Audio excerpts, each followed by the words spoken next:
Ethan Wright sat in the dimly lit room, his eyes fixed on the screen in front of him. The ticking of the clock on the wall was the only sound that filled the silence, marking the passage of time he could never seem to outrun. He had been working for weeks, maybe months, on the project that could change everything. And yet, something was still missing. The soft hum of his laptop was interrupted by a sudden ping. Ethan glanced at the notification, expecting another email from a well-meaning but uninspired mentor. Instead, his heart skipped a beat when he saw the name at the top of the message. Elon Musk? The email was brief, just a few lines. But those few lines would alter the course of his life forever. Ethan, I've been following your work. I think it's time we put your skills to the test. Are you ready to face a real challenge?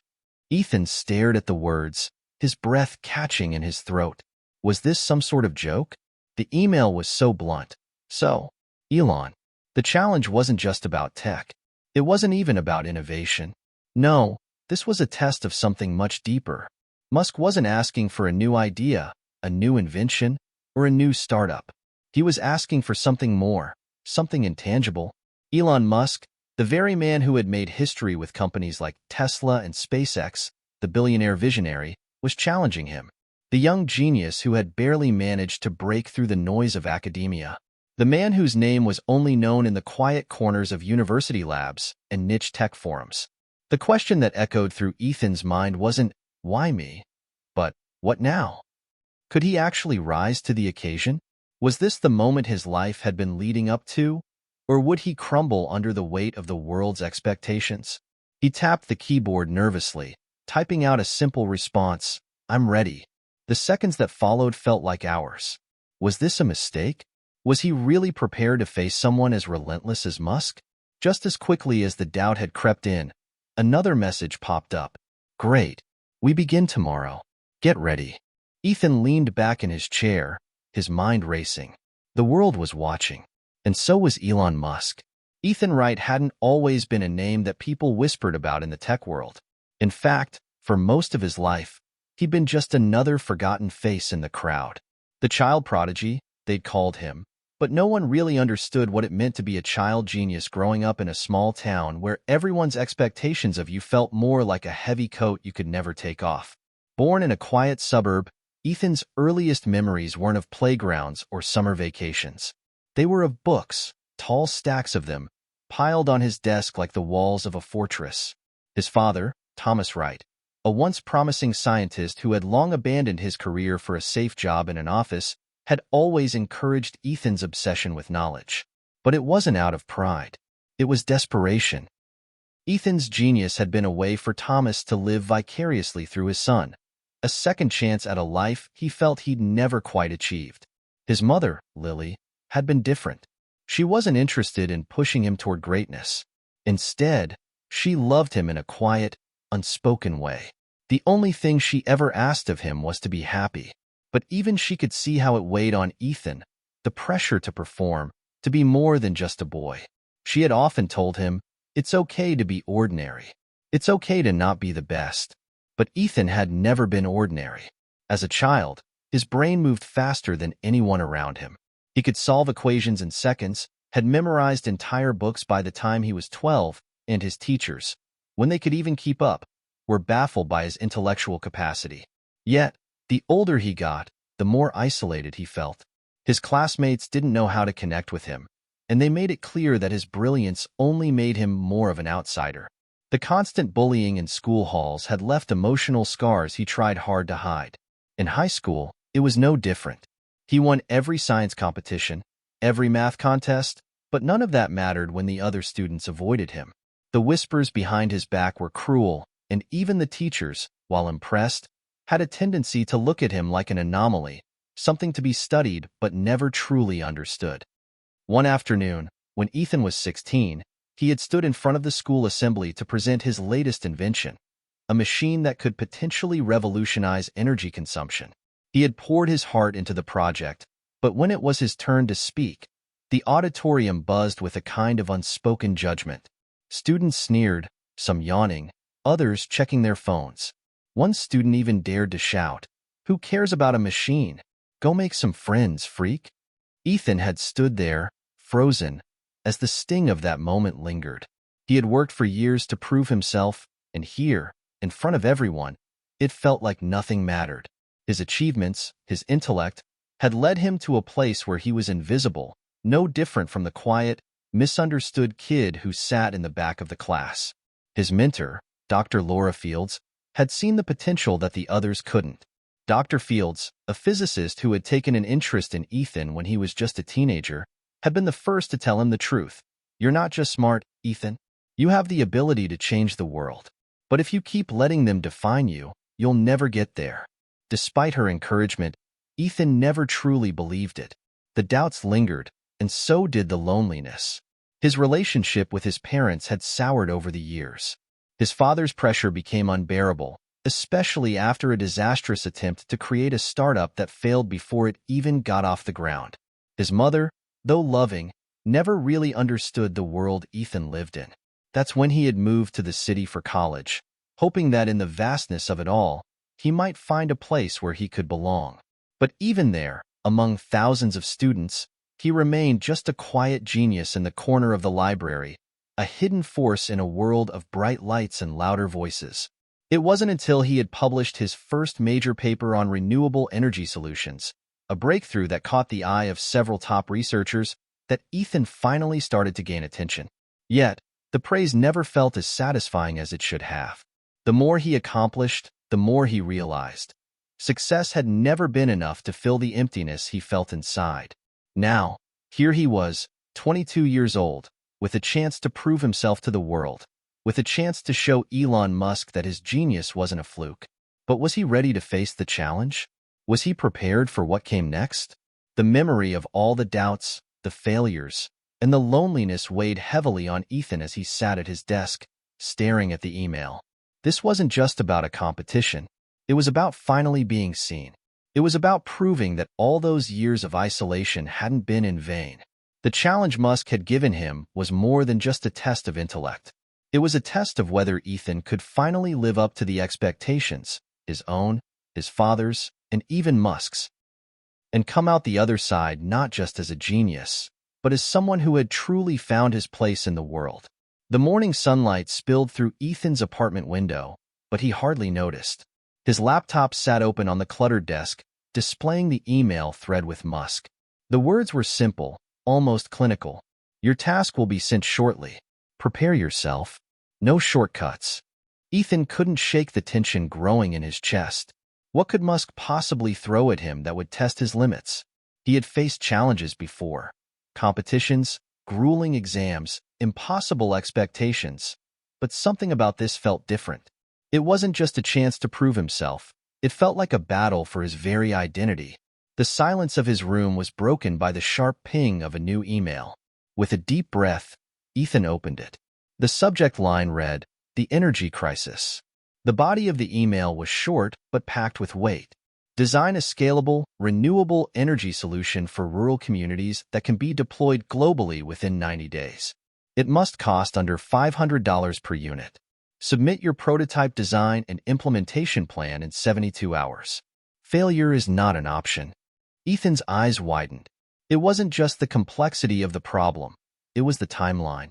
3 days to conceptualize and plan a system that could revolutionize global energy for some of the most underserved populations?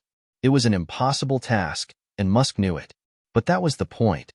For a moment, doubt gripped him. He thought back to the countless times he had fallen short of his own expectations. What if he failed this time? What if Musk realized he wasn't the genius he claimed to be? Pushing those thoughts aside, Ethan got to work. He opened his notebook, flipping past sketches of old projects, and started brainstorming. Solar panels, wind turbines, kinetic energy systems. He jotted down ideas as fast as they came to him. Each one had its merits, but none of them fit Musk's requirements. Scalable, affordable, global. Hours passed, and the notebook pages filled with equations, diagrams, and half-formed ideas. Ethan's focus was intense, but his frustration grew with every dead end. It wasn't just the science that was challenging. It was the weight of knowing that the world was watching. If he failed, it wouldn't just be him letting himself down. He'd be letting Musk down. He'd be proving every doubter in his life right. By the time the clock struck midnight, Ethan had hit a wall.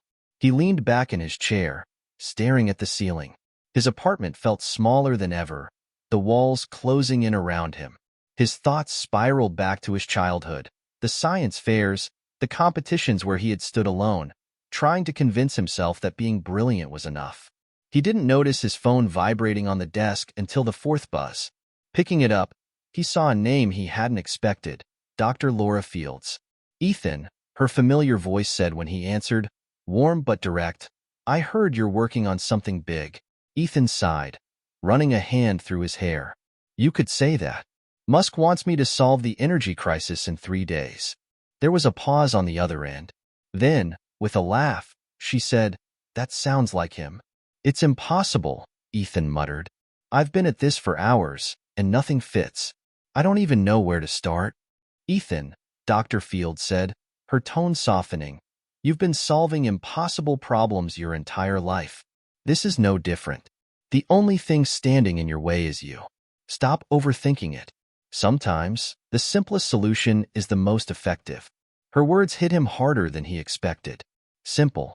He had been so focused on complexity, on trying to impress Musk, that he hadn't considered the obvious. He thanked her and hung up, her advice echoing in his mind.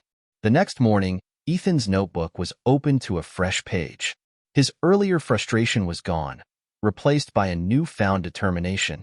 He began sketching again, this time focusing on simplicity.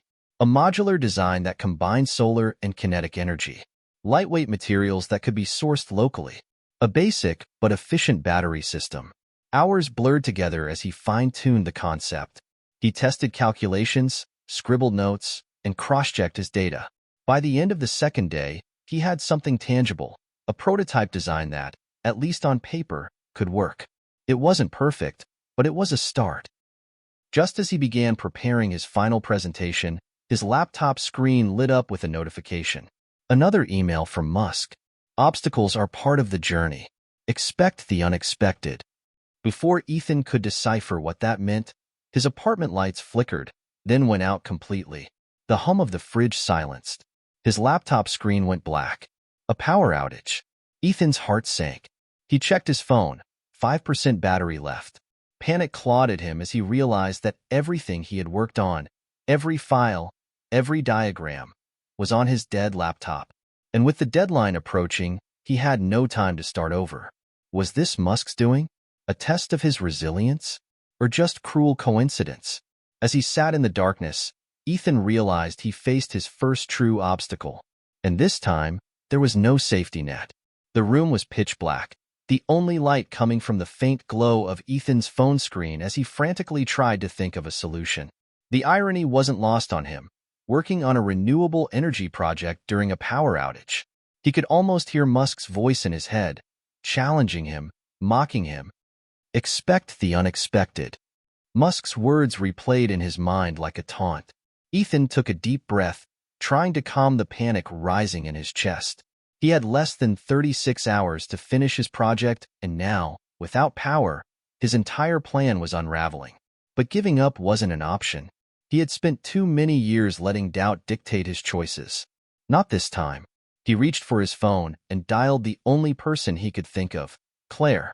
Claire Jensen had been his closest, perhaps only, friend since college. A mechanical engineering major with a knack for thinking on her feet, Claire was the kind of person who thrived under pressure. If anyone could help him now, it was her. "Ethan?" Claire's groggy voice answered after the third ring. "Do you have any idea what time it is?" "Claire, I need your help," Ethan said, his words tumbling out in a rush. "Power's out, my laptop's dead, and I'm in the middle of a project for Elon Musk." There was a pause. "Wait, did you just say Elon Musk?" "I'll explain later," Ethan said quickly. "Can you come over? I need a portable generator or something." "Give me 30 minutes," she replied without hesitation. True to her word, Claire arrived with a bulky portable generator and a bag of tools slung over her shoulder. "You owe me an explanation," she said as she stepped into his dark apartment. "But first, let's get this thing running." As they worked together to connect the generator, Ethan couldn't help but feel a sense of relief. Claire's presence was a reminder that he didn't have to do everything alone. For years, he had kept people at arm's length, afraid that they wouldn't understand his world. But Claire was different. She had always seen him for who he was, without judgment. "Okay, try it now," Claire said, wiping her hands on her jeans. Ethan hit the power button on his laptop, and the screen flickered to life.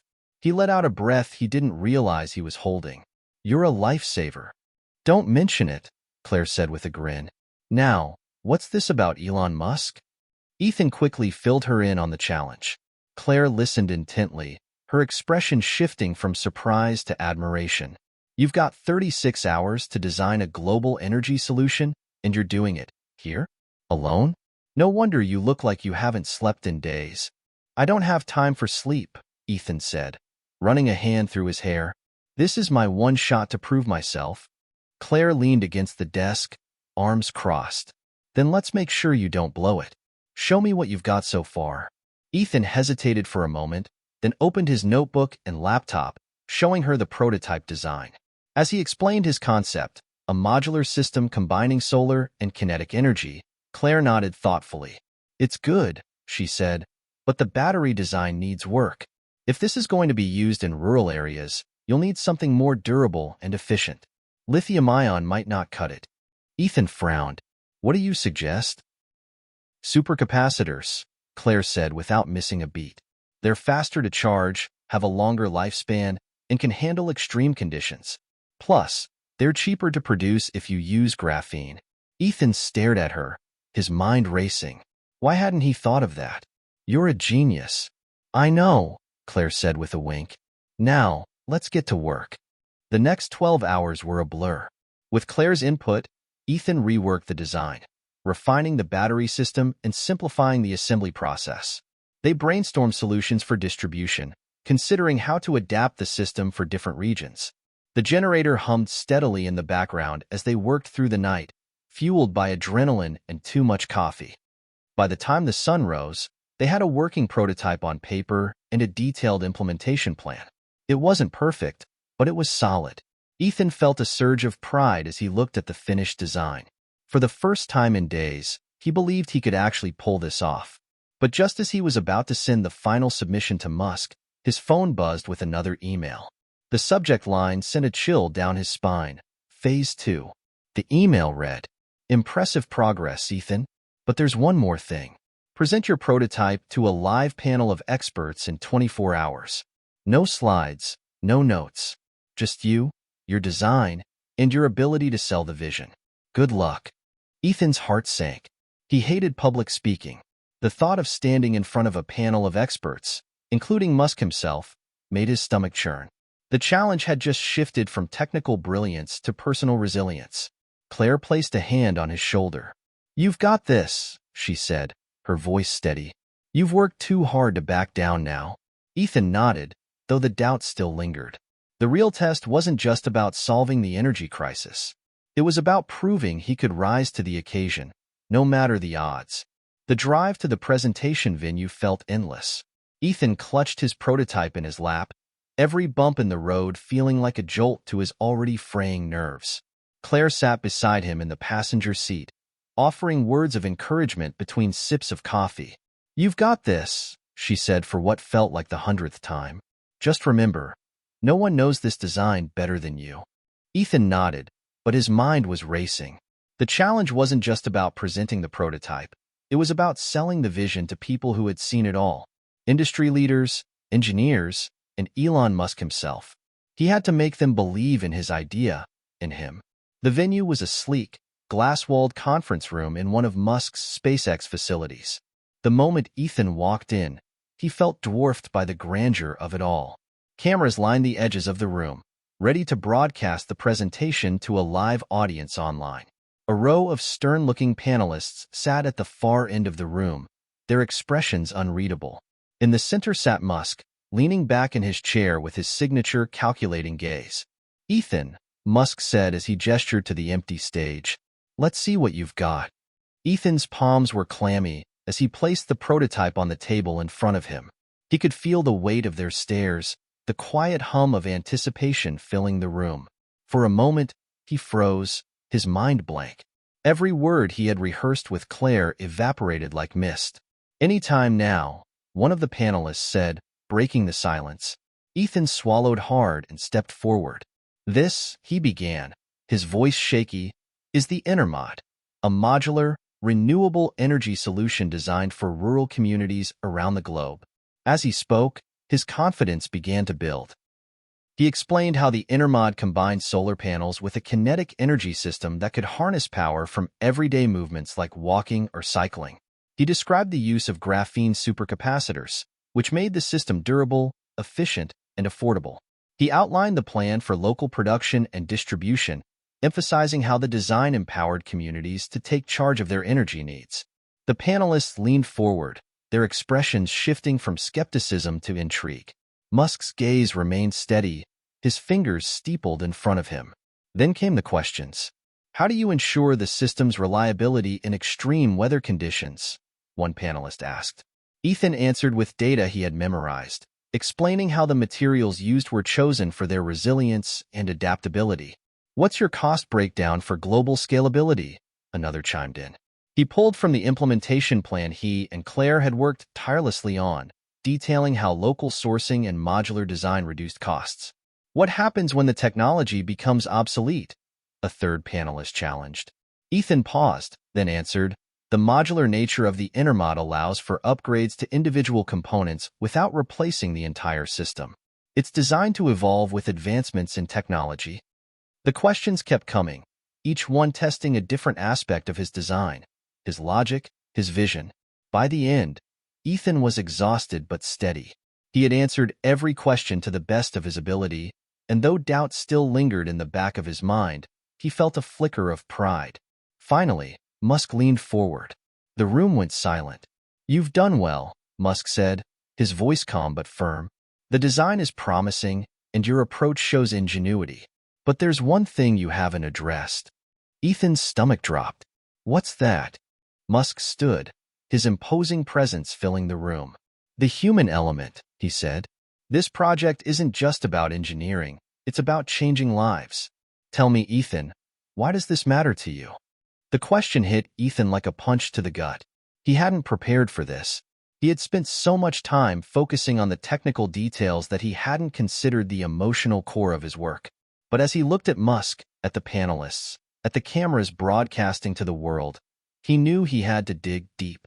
"It matters," Ethan began, his voice cracking slightly, "because I know what it's like to feel powerless, to look at the challenges in front of you and think they're impossible to overcome. This project isn't just about energy. It's about giving people the tools to take control of their futures. It's about hope." The room was silent for a long moment. Then Musk nodded, a small smile tugging at the corner of his lips. "Well said," he replied, sitting back down. "We'll be in touch." Ethan stepped off the stage, his legs shaky but his heart lighter.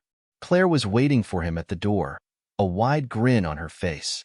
"You did it," she said, pulling him into a quick hug. "I think I did," Ethan replied, the weight of the moment starting to sink in. As they walked out of the building, Ethan glanced at his phone.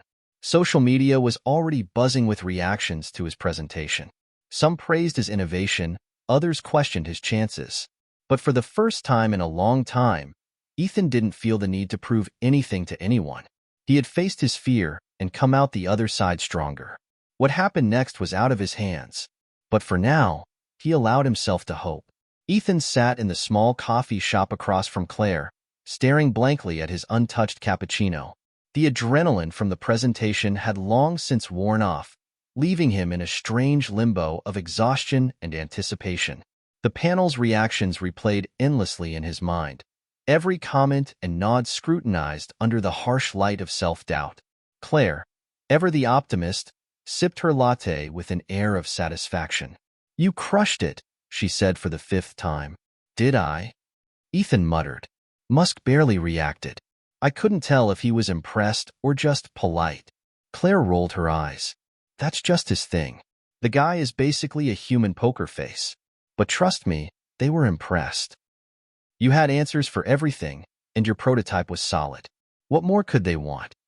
Ethan wished he could share her confidence, but the stakes felt too high to relax. Winning this challenge wasn't just about the prize. It was about proving to himself that he was capable of more, that he could dream big and follow through. As if sensing his turmoil, Claire leaned forward. Look, even if you don't win, you've already done something incredible. You took a crazy idea, turned it into a tangible solution, and presented it to Elon Musk. That's not nothing. Ethan managed a small smile. Thanks, Claire. I don't think I'd have made it this far without you. Obviously, she said with a teasing grin. Now, finish your coffee before it gets cold. You're going to need the caffeine for what comes next. The email arrived 3 days later. Ethan was in his apartment, scrolling aimlessly through news articles about the challenge, when his phone buzzed. The subject line was simple but electrifying: decision from Musk Foundation. His heart pounded as he opened the email. The first few words blurred together as his eyes darted to the most important line. Congratulations, Ethan. Your prototype has been selected as the winning submission. For a moment, he just stared at the screen, unsure if he was reading it correctly. Then the words sank in, and a wave of disbelief and elation crashed over him. He had done it. He had actually won. Before he could process what this meant, his phone rang. It was Claire. I just saw the announcement, she yelled, her voice brimming with excitement. Ethan, you did it. I don't even know what to say, he stammered, still in shock. Say you're ready for what's next, Claire replied. Because this is just the beginning. The news broke within hours. Media outlets buzzed with headlines about the young engineer who had captured Musk's attention. Ethan's face appeared on screens and social media feeds across the country, hailed as a rising star in the world of renewable energy. The prize included not only a significant cash grant to further develop the Intermod, but also a mentorship with Musk himself. The thought of working alongside one of the most brilliant and unpredictable minds of the century was both exhilarating and terrifying. In interviews, Ethan spoke about the inspiration behind his project and the team effort it had taken to bring the idea to life. This isn't just my victory, he said, making sure to give credit to Claire and the countless people who had influenced his journey. It's proof that even the biggest challenges can be tackled when we work together. That night, Ethan found himself back at his desk, staring at the prototype that had changed his life. The past few weeks felt like a blur, a whirlwind of ideas, setbacks, and breakthroughs. And yet, as he sat there, he realized the journey wasn't over. Winning the challenge was a milestone, but it wasn't the finish line. There were still countless hurdles to overcome. Refining the design, testing it in real-world conditions, and scaling it for global impact. The work ahead was daunting, but for the first time, Ethan felt ready. He picked up his notebook and began sketching ideas for the next phase. His mind buzzed with possibilities, fueled by the knowledge that he wasn't doing this alone. With Musk's mentorship and Claire's unwavering support, he was stepping into a future that was brighter and more challenging than he had ever imagined. As he worked, a single thought kept him grounded. This isn't just about me. It's about what this can do for others, for the world. And for the first time in years, Ethan felt truly powerful. The morning after the announcement, Ethan's world shifted. His email inbox overflowed with messages, congratulatory notes from old classmates, requests for interviews, and inquiries from investors eager to collaborate. His phone buzzed nonstop, and even the local news station wanted an on-air interview. At first, it was exhilarating. Ethan basked in the newfound attention, feeling a sense of validation for all his hard work. But as the days wore on, the thrill began to give way to a new kind of pressure. The world wasn't just watching anymore. They were expecting. Ethan's first meeting with Musk's team was set in a glass-walled boardroom overlooking SpaceX's headquarters. The group consisted of seasoned engineers, business strategists, and sustainability experts, all gathered to evaluate the next steps for the Intermod. Musk was late, of course, leaving Ethan to navigate the intimidating room alone. So, one of the engineers began, flipping through Ethan's proposal. Your design is innovative, no doubt. But have you considered the scalability challenges? What happens when local suppliers can't meet the demand for graphene? And what's your timeline for manufacturing at scale? Another chimed in. Investors won't wait forever. The questions came rapid fire, and Ethan did his best to keep up. He explained his ideas for modular assembly lines and partnerships with emerging markets, but it was clear that some in the room weren't convinced. By the time Musk arrived, strolling in with a cup of coffee and an air of casual brilliance, Ethan was already sweating. Musk listened silently as his team debated the feasibility of the Intermod, occasionally raising an eyebrow or jotting down a note. Finally, he spoke.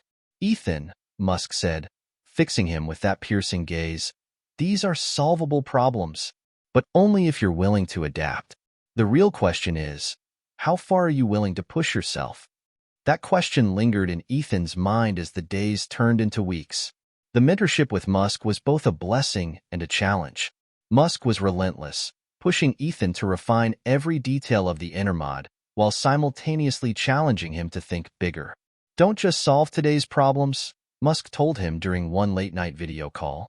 "Anticipate tomorrow's." At the same time, the pressure to meet public expectations grew. Social media was a double-edged sword. While many praised Ethan's vision, others were quick to criticize. Comment threads dissected every aspect of his design, with some doubting its practicality and others accusing him of being a corporate sellout. Claire noticed the toll it was taking. "You're not a machine, Ethan," she said one evening as they worked late in his apartment. "You can't let all this noise get to you." "I'm fine," he insisted, though the dark circles under his eyes told a different story. "I just need to keep pushing." But the truth was, he wasn't fine. The weight of expectations, from Musk, the public, and even himself, was starting to feel unbearable. The first major test of the Intermod didn't go as planned. Ethan had arranged for a prototype to be installed in a small rural village as part of a pilot program. The setup was supposed to showcase the system's ability to provide consistent, renewable energy. Instead, it revealed a critical flaw. The graphene supercapacitors struggled to perform under extreme heat, leading to intermittent power outages. The local community, initially excited about the project, began to lose faith. When Ethan got the call about the issue, he felt like the ground had been pulled out from under him. He had promised so much, to Musk, to the world, to himself, and now it felt like it was slipping away. Back at the lab, Ethan and his team scrambled to identify the problem. Musk's feedback was brutally honest. "This is why we test," he said during a conference call. "But setbacks like this can either make you or break you. Which will it be?" Ethan felt the sting of the words, but he knew Musk was right. The challenge wasn't just about fixing the Intermod. It was about proving that he had the resilience to overcome failure. Claire tried to lift his spirits. "This is just a bump in the road," she said. "Every great inventor has faced setbacks. It's how you respond that matters." But the doubt was creeping in. For the first time, Ethan began to wonder if he was in over his head. Could he really deliver on the promises he had made? Or had he bitten off more than he could chew? The lab was eerily quiet at 2 a.m., save for the soft hum of equipment and the occasional frustrated sigh from Ethan. For the past week, he and his small team had been working around the clock to solve the overheating issue with the Intermod. The pilot failure weighed heavily on him. Musk's words, "This will make you or break you," echoed in his mind like a relentless mantra. Ethan leaned back in his chair, running a hand through his disheveled hair. The data didn't lie. The graphene supercapacitors, while efficient in controlled environments, became unstable in extreme temperatures. Fixing it would require not just tweaking the current design, but potentially overhauling it entirely, a prospect that could set the project back by months. Claire, seated across from him, pushed a fresh cup of coffee into his hand. "You've been staring at that screen for hours. Take a break before you melt your brain." "I can't," Ethan muttered. "Every minute we lose puts us further behind." Claire frowned but didn't argue. She knew better than anyone how stubborn Ethan could be. Instead, she opened her laptop and started pulling up research on thermal-resistant materials. "Fine. If you won't stop, neither will I." The next afternoon, just as exhaustion was beginning to take its toll, Ethan received an unexpected call from Musk's assistant. "Elon wants to see you," she said, her tone brisk. "Be at the SpaceX office in 2 hours." Ethan's heart sank. Had Musk lost faith in him? Was this the end of his mentorship? He didn't have time to dwell on it. After a quick shower and a change into something less rumpled, he made his way to the office. When he arrived, Musk was already waiting, seated in a corner of the cafeteria with a half-eaten sandwich. "Sit," he said, gesturing to the chair across from him. Ethan obeyed, feeling like a student called to the principal's office. "I heard about the overheating issue," Musk said, diving straight into the topic. "It's a problem, sure, but it's not the end of the world. What's your plan?" Ethan hesitated. "We're exploring alternative materials, but it's going to take time. And, honestly, I'm not sure we have enough resources to pull it off." Musk leaned back, studying him. "Do you know how many of my rockets exploded before we finally got one to orbit?" Ethan shook his head. "More than I care to admit," Musk said with a smirk. "The point is, failure isn't the enemy. Quitting is. If you need more resources, ask. If you need smarter people on your team, find them. But don't sit around feeling sorry for yourself. Solve the problem." The bluntness of the advice hit Ethan like a slap, but it also reignited a spark of determination. Musk wasn't giving up on him, so he couldn't give up on himself. Inspired by the conversation, Ethan returned to the lab with renewed focus.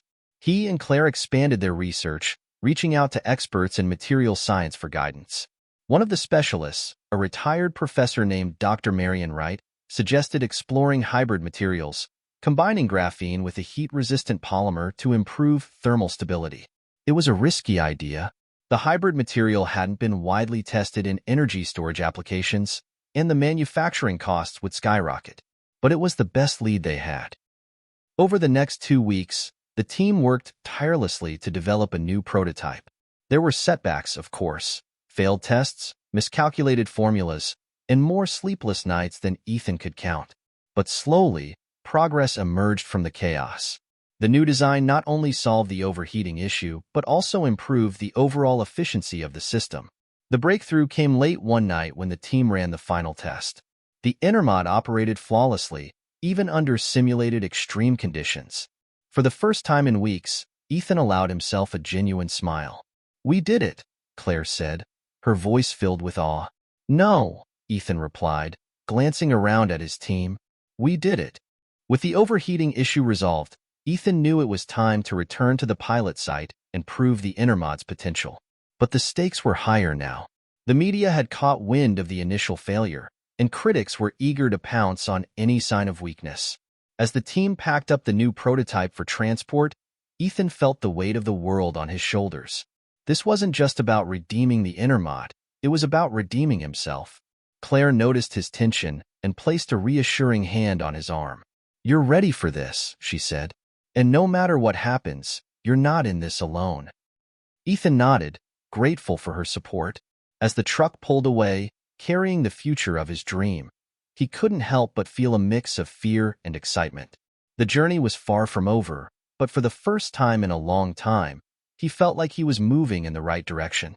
The road to the pilot site was a long, winding stretch through the countryside, flanked by golden fields that seemed to stretch endlessly under the afternoon sun.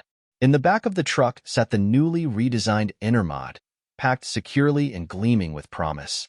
Ethan rode in silence, his thoughts racing as they neared the small village where his first trial had faltered.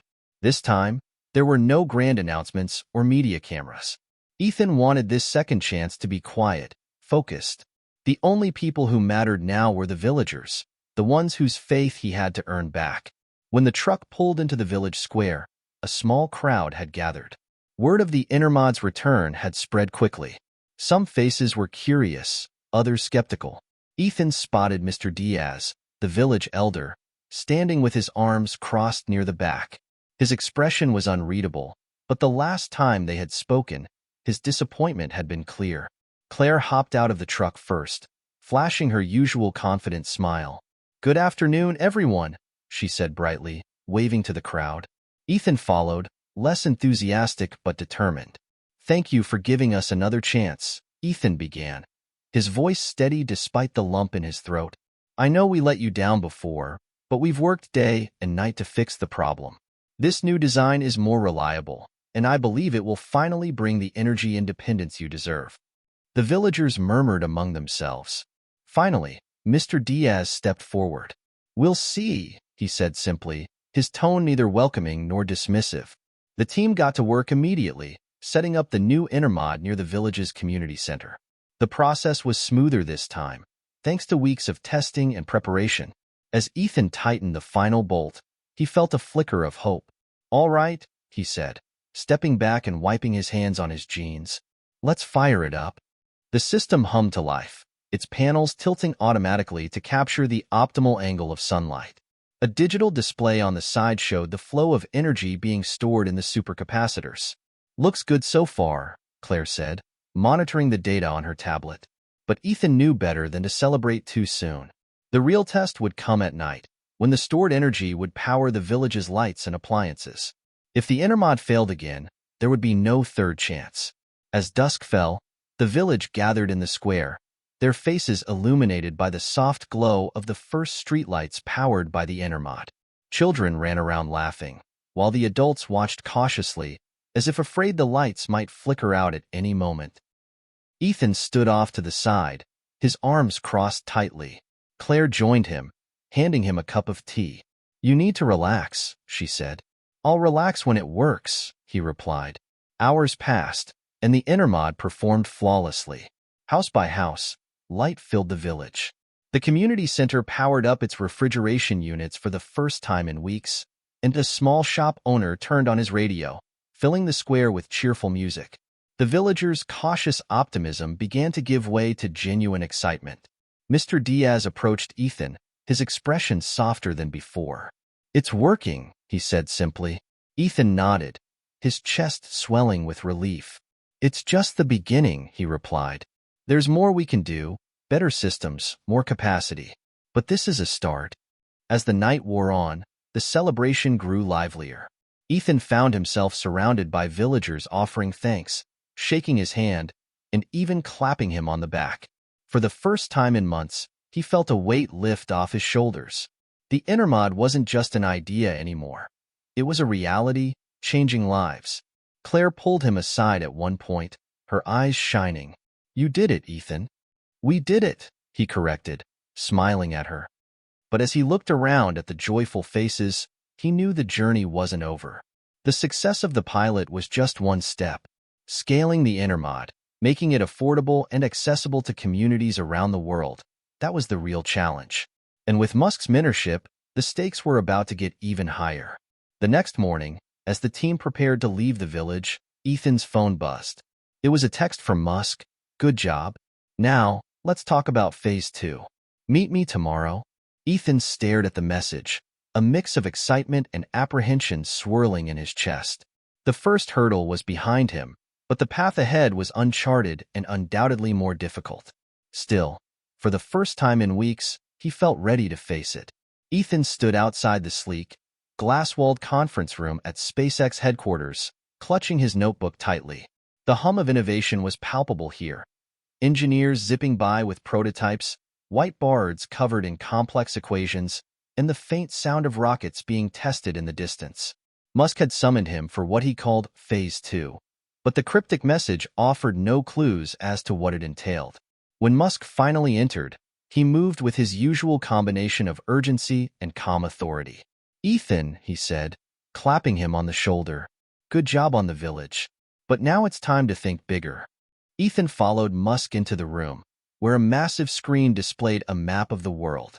Red dots marked locations across several continents, villages, cities, regions where energy access was unreliable or non-existent.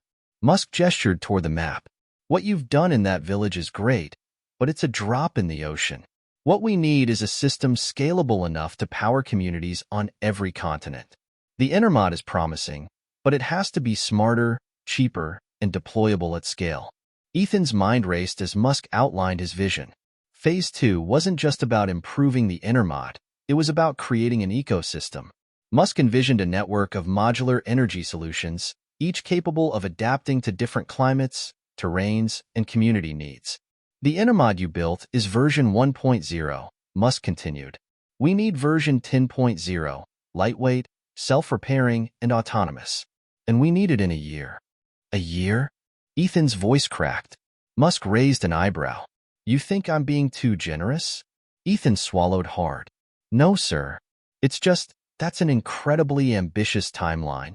Musk leaned forward, his gaze piercing. Of course, it's ambitious. If it weren't, it wouldn't be worth doing.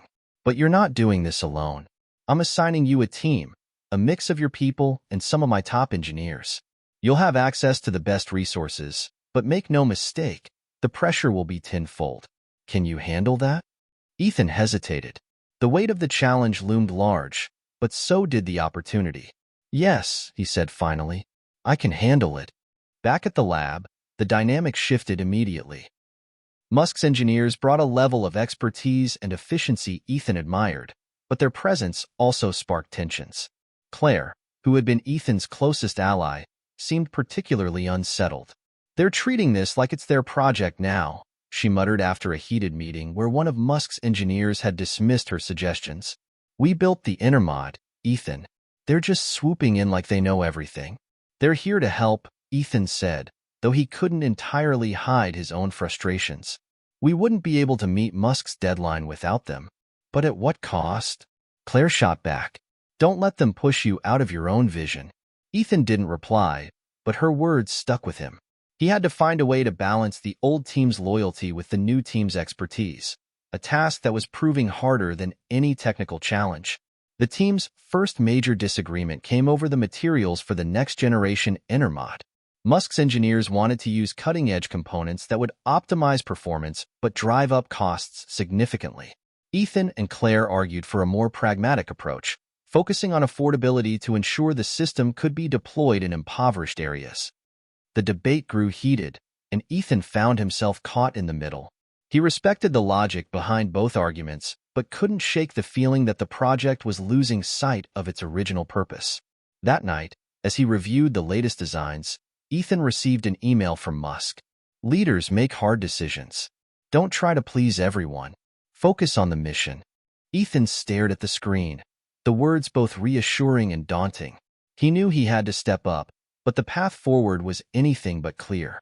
Just as the team seemed to find some semblance of rhythm, disaster struck. During a critical stress test, the prototype Intermod failed spectacularly. Sparks flew, and the lab filled with acrid smoke. Thankfully, no one was hurt, but the incident set the project back by weeks. The aftermath was chaotic. Fingers were pointed, tempers flared, and the lab became a battleground of blame. Claire accused Musk's engineers of overcomplicating the design, while they argued that the failure was due to outdated methods carried over from the original Intermod. Ethan slammed his hands on the table, silencing the room. Enough, he said, his voice sharp. This isn't about who's right or wrong. It's about fixing the problem.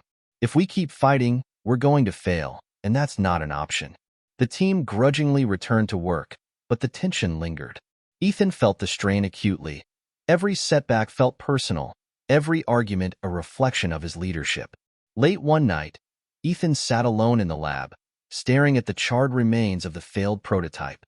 He thought about the villagers and their cautious smiles when the lights had come on. He thought about Musk's challenge, the map of red dots, the vast number of people who still lived without reliable energy. Suddenly, it hit him. The solution wasn't just in the technology, it was in the philosophy. The Intermod couldn't be a one-size-fits-all solution. It had to be adaptable, modular, and above all, designed with the end user in mind. He grabbed a marker and began sketching on the whiteboard, his mind racing with ideas. By the time Claire walked in the next morning, the board was filled with diagrams and notes. "What's all this?" she asked, rubbing her bleary eyes.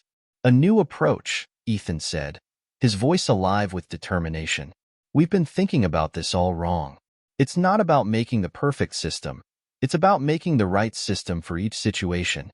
Claire studied the board, her frown softening into a smile. This might actually work. Ethan's whiteboard sketches were more than just ideas. They were a declaration. The new approach, which he coined Modular Adaptation Framework, proposed that each Intermod unit be custom configurable to suit the unique needs of its deployment site. Instead of a single system that fit all, it would be a network of adaptable modules designed for scalability, simplicity, and cost efficiency. The concept sparked excitement among some team members, but immediate resistance from others, particularly Musk's engineers, who preferred a more high-tech, standardized model. You're talking about designing dozens of variations, said Mark, one of Musk's lead engineers, during a tense meeting. That's an operational nightmare. You lose efficiency and consistency. But we gain accessibility, Ethan countered, pacing in front of the conference table. A rural village in Kenya doesn't need the same setup as an industrial hub in Southeast Asia. If we force one solution onto every community, we're going to fail. And if we stretch ourselves too thin, we'll fail even faster, Mark shot back, his tone biting. The room fell silent, the air thick with tension. Claire finally spoke up. Mark, you've seen the field reports. One size fits all doesn't work in the real world. Ethan's right. We need flexibility. Mark crossed his arms but said nothing. The divide in the team was growing more apparent with each passing day. Later that evening, Ethan received another email from Musk. I've seen the modular adaptation framework. Bold idea. But bold ideas can sink a project if they're not managed well. Convince me this is the right path. The message was both a challenge and a warning. Ethan knew Musk wouldn't back an idea without evidence that it could succeed, and succeed quickly. Determined to prove his vision, Ethan proposed a series of small-scale tests. The plan was to build 3 different prototypes, each tailored for a specific environment: a solar-heavy model for arid regions, a wind-supplemented model for coastal areas, and a hybrid model for temperate zones. The team split into subgroups to tackle the designs. While some members embraced the challenge, others grumbled about the extra workload. The fractures in the team's unity deepened, and Ethan found himself playing mediator more often than engineer. You're burning the candle at both ends, Claire said one night as they worked late in the lab. You can't keep doing everything, Ethan. I don't have a choice, he replied, not looking up from his notes. If this fails, it's on me. Just as the team began assembling the prototypes, disaster struck again. But this time, it wasn't an accident. One morning, Ethan arrived at the lab to find the hybrid prototype's components scattered across the floor, some of them damaged beyond repair. Who would do this? Claire asked, horrified.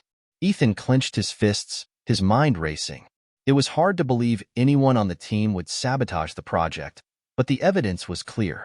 The incident not only delayed their progress, but also deepened the rift between the original team and Musk's engineers. Ethan called an emergency meeting. This ends now, he said, his voice firm. We're all here because we believe in this mission. If anyone can't get on board, you know where the door is. The room was silent. No one admitted responsibility, but the tension was undeniable. That night, Ethan sat alone in the lab, staring at the damaged prototype. His exhaustion was bone deep, but giving up wasn't an option. He thought about his childhood, tinkering with machines in his father's garage. Back then, every failure was a chance to learn, every broken part an opportunity to innovate. Suddenly, an idea sparked. What if the inner mod could repair itself? Self-repairing technology wasn't new. It was being used in aerospace and robotics. If he could integrate similar systems into the inner mod, it could revolutionize the design and reduce the need for constant maintenance. Excited, he sketched out the concept, his fatigue forgotten. By the time Claire arrived the next morning, Ethan was buzzing with energy. Self-repairing modules, he said, thrusting the sketches toward her. It's the missing piece. Claire's eyes widened as she scanned the drawings. This could actually work. Ethan presented the self-repairing concept to the team later that day. Even the skeptics, including Mark, seemed intrigued. The idea brought a new wave of energy to the project, uniting the team around a common goal. But Ethan knew the hardest part was yet to come. Proving the viability of the modular adaptation framework and the self-repairing technology would require flawless execution, and there was no margin for error.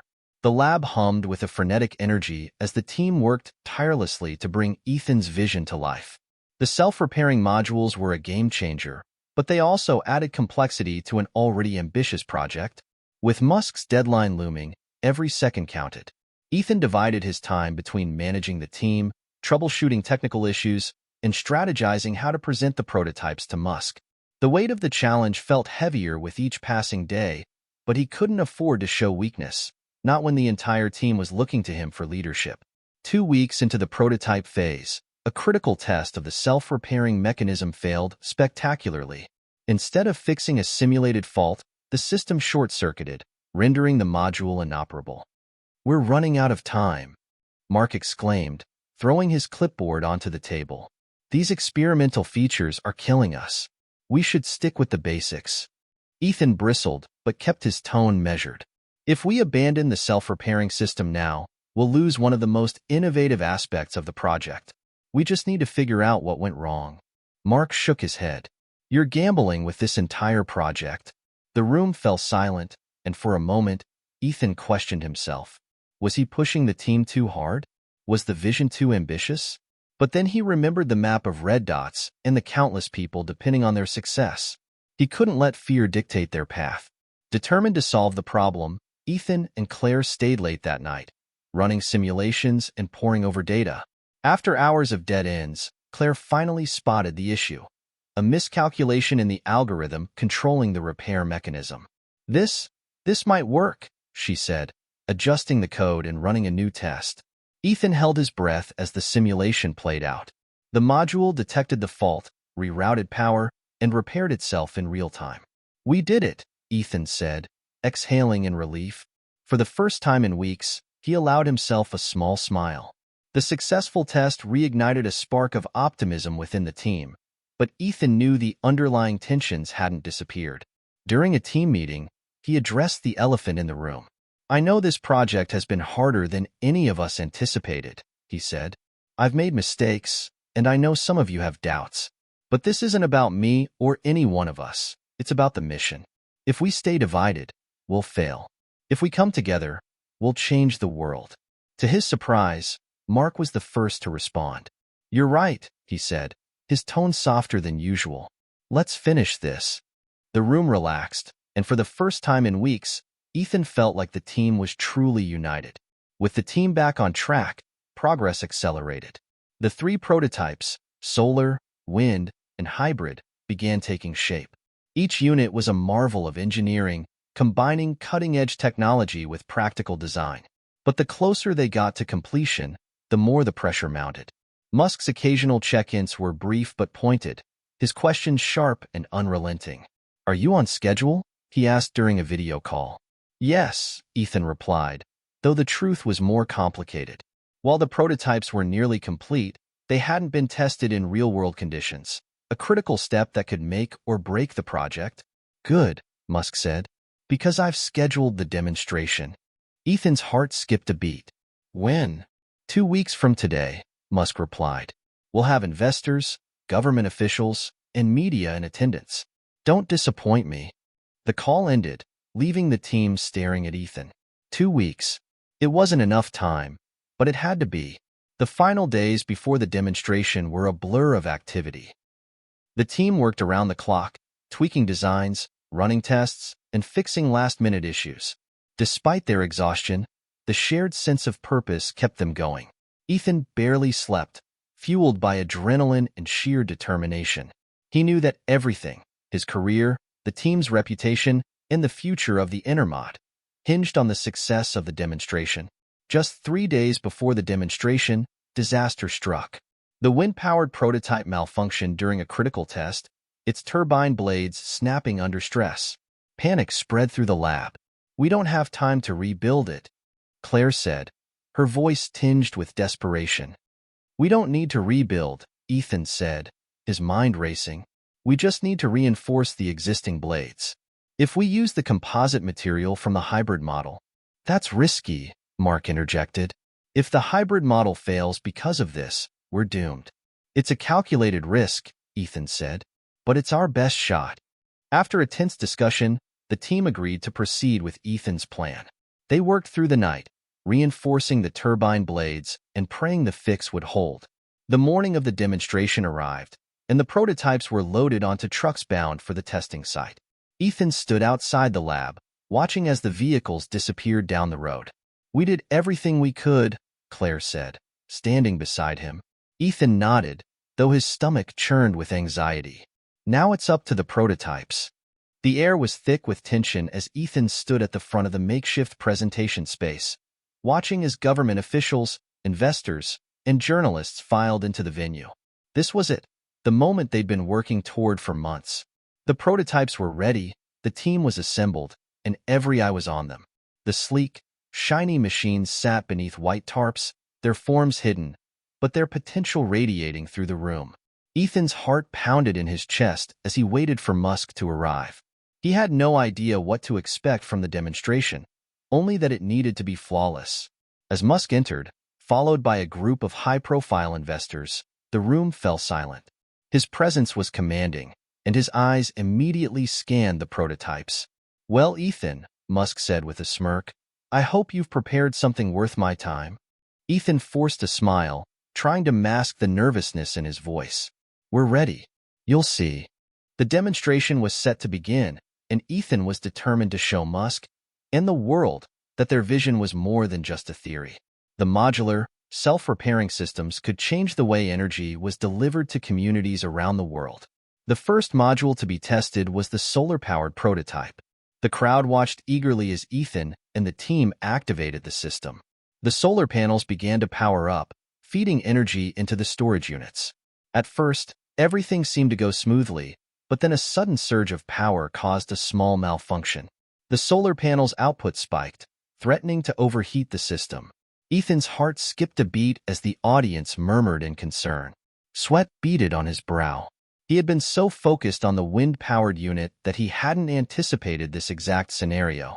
Claire was the first to react. "Activate the self-repair mode."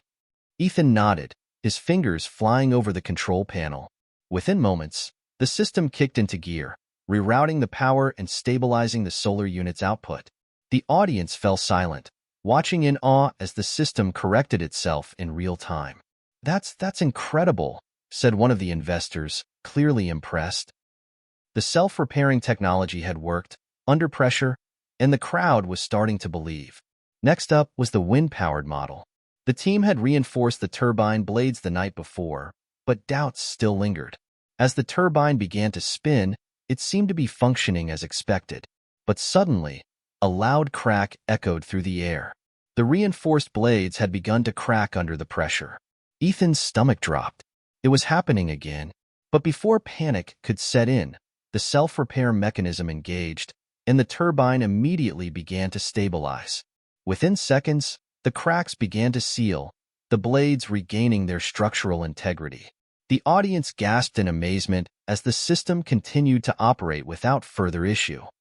"Now that's real innovation," Musk said, his voice filled with reluctant admiration. Finally, it was time for the hybrid model to take the stage.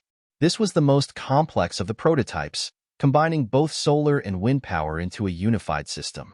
Ethan held his breath as the system powered up, both the turbines and solar panels working together in a seamless balance. For a moment, everything seemed to be going perfectly. The hybrid model hummed as it adjusted to the shifting environment. But just as they reached peak performance, a sudden gust of wind threw the turbine into overdrive, causing a brief power surge. The hybrid model's internal systems flashed red, and the unit began to wobble dangerously. Ethan's mind raced. If this failed, it would spell disaster for the entire demonstration. Claire, standing at his side, spoke up quickly. "We've accounted for this. Run the emergency override." Ethan hesitated for a moment, then made the decision. He activated the override, and with a loud whir, the system calmed. The turbine slowed, the power surge was corrected, and the hybrid model hummed steadily once again. The room erupted into applause. The demonstration was over. As the crowd filed out of the venue, Ethan felt a sense of overwhelming relief wash over him. They had done it. They had shown the world that their vision for modular, self-repairing energy systems was not just possible, but revolutionary. But as he stood there, watching the last of the visitors leave, he knew that this was only the beginning. The real test was how Musk would respond, and whether the investors would buy into the dream. Musk, who had been quietly observing the demonstration from the back of the room, now approached Ethan. "You pulled it off," Musk said, his voice tinged with approval. "But don't think for a second that the hard part is over. Now we get to scale this up." Ethan's heart skipped. Scaling up would be a whole new challenge. They had proven the technology, but now they had to prove they could make it work on a global scale. As the team gathered around for a post-demonstration debrief, Ethan felt a sense of accomplishment and a realization. This was the moment he had been fighting for, But it was also the moment where everything could change. With Musk's backing and the support of the investors, they could push forward into the future. But there was still so much to be done. The road ahead was filled with uncertainty, and Ethan knew it would take more than just innovation to succeed. They would need grit, resilience, and an unwavering belief in their mission. "Let's get to work," Ethan said, his voice resolute. The team nodded in agreement. There was no turning back now. The world was watching, and they were ready. The success of the demonstration sent waves through the tech world, but it didn't take long for the harsh reality of scaling up to sink in. Ethan's phone rang nonstop in the days following, with investors and engineers demanding updates, contracts, and assurances. The pressure was mounting, and the team was quickly discovering just how different it was to move from prototype to full production. Musk, ever the visionary, saw the potential but was unwilling to slow down. He was already talking about expanding operations to several countries, and he wanted Ethan's team to be ready now. But with every step forward, Ethan felt the weight of the responsibility on his shoulders. The pressure from Musk was unrelenting, and he was starting to crack. The first signs of strain appeared when Ethan lost sleep over a crucial design issue. A new test of the solar panels revealed that the power output in extreme weather conditions was lower than expected. This wasn't just a small glitch. It was a fundamental flaw that could jeopardize everything they had worked for. Claire was the first to notice the shift in Ethan's demeanor. He had always been driven, but now he was restless, snapping at team members, barely sleeping, and retreating into his own thoughts. She knew something was wrong. "Ethan, what's going on?" Claire asked one evening after the rest of the team had left. Ethan stood by the whiteboard, his eyes glazed as he stared at the projected data. He didn't turn to face her. "I don't know if we can fix it in time. Musk's already demanding progress reports for the next phase. If we don't get this right, we'll lose everything." Claire took a step forward, placing a hand on his shoulder. "You're not alone in this. We'll figure it out together." But Ethan couldn't hear her. The weight of the project, combined with Musk's endless demands, had begun to take its toll. He couldn't shake the feeling that if he failed now, it would be the end, not just for the project, but for his reputation. The tension reached a boiling point during a late-night meeting with Musk and a group of investors. Ethan and his team presented the most recent revisions to the solar panels, but the performance issue was still unresolved. Musk didn't hide his disappointment. "This is not what I expected," Musk said coldly, his eyes narrowing. "You promised results. And right now, all I see are delays." Ethan's hands trembled as he tried to explain the technical hurdles they were facing, but his words felt hollow. Musk's gaze was unwavering, and the pressure felt unbearable.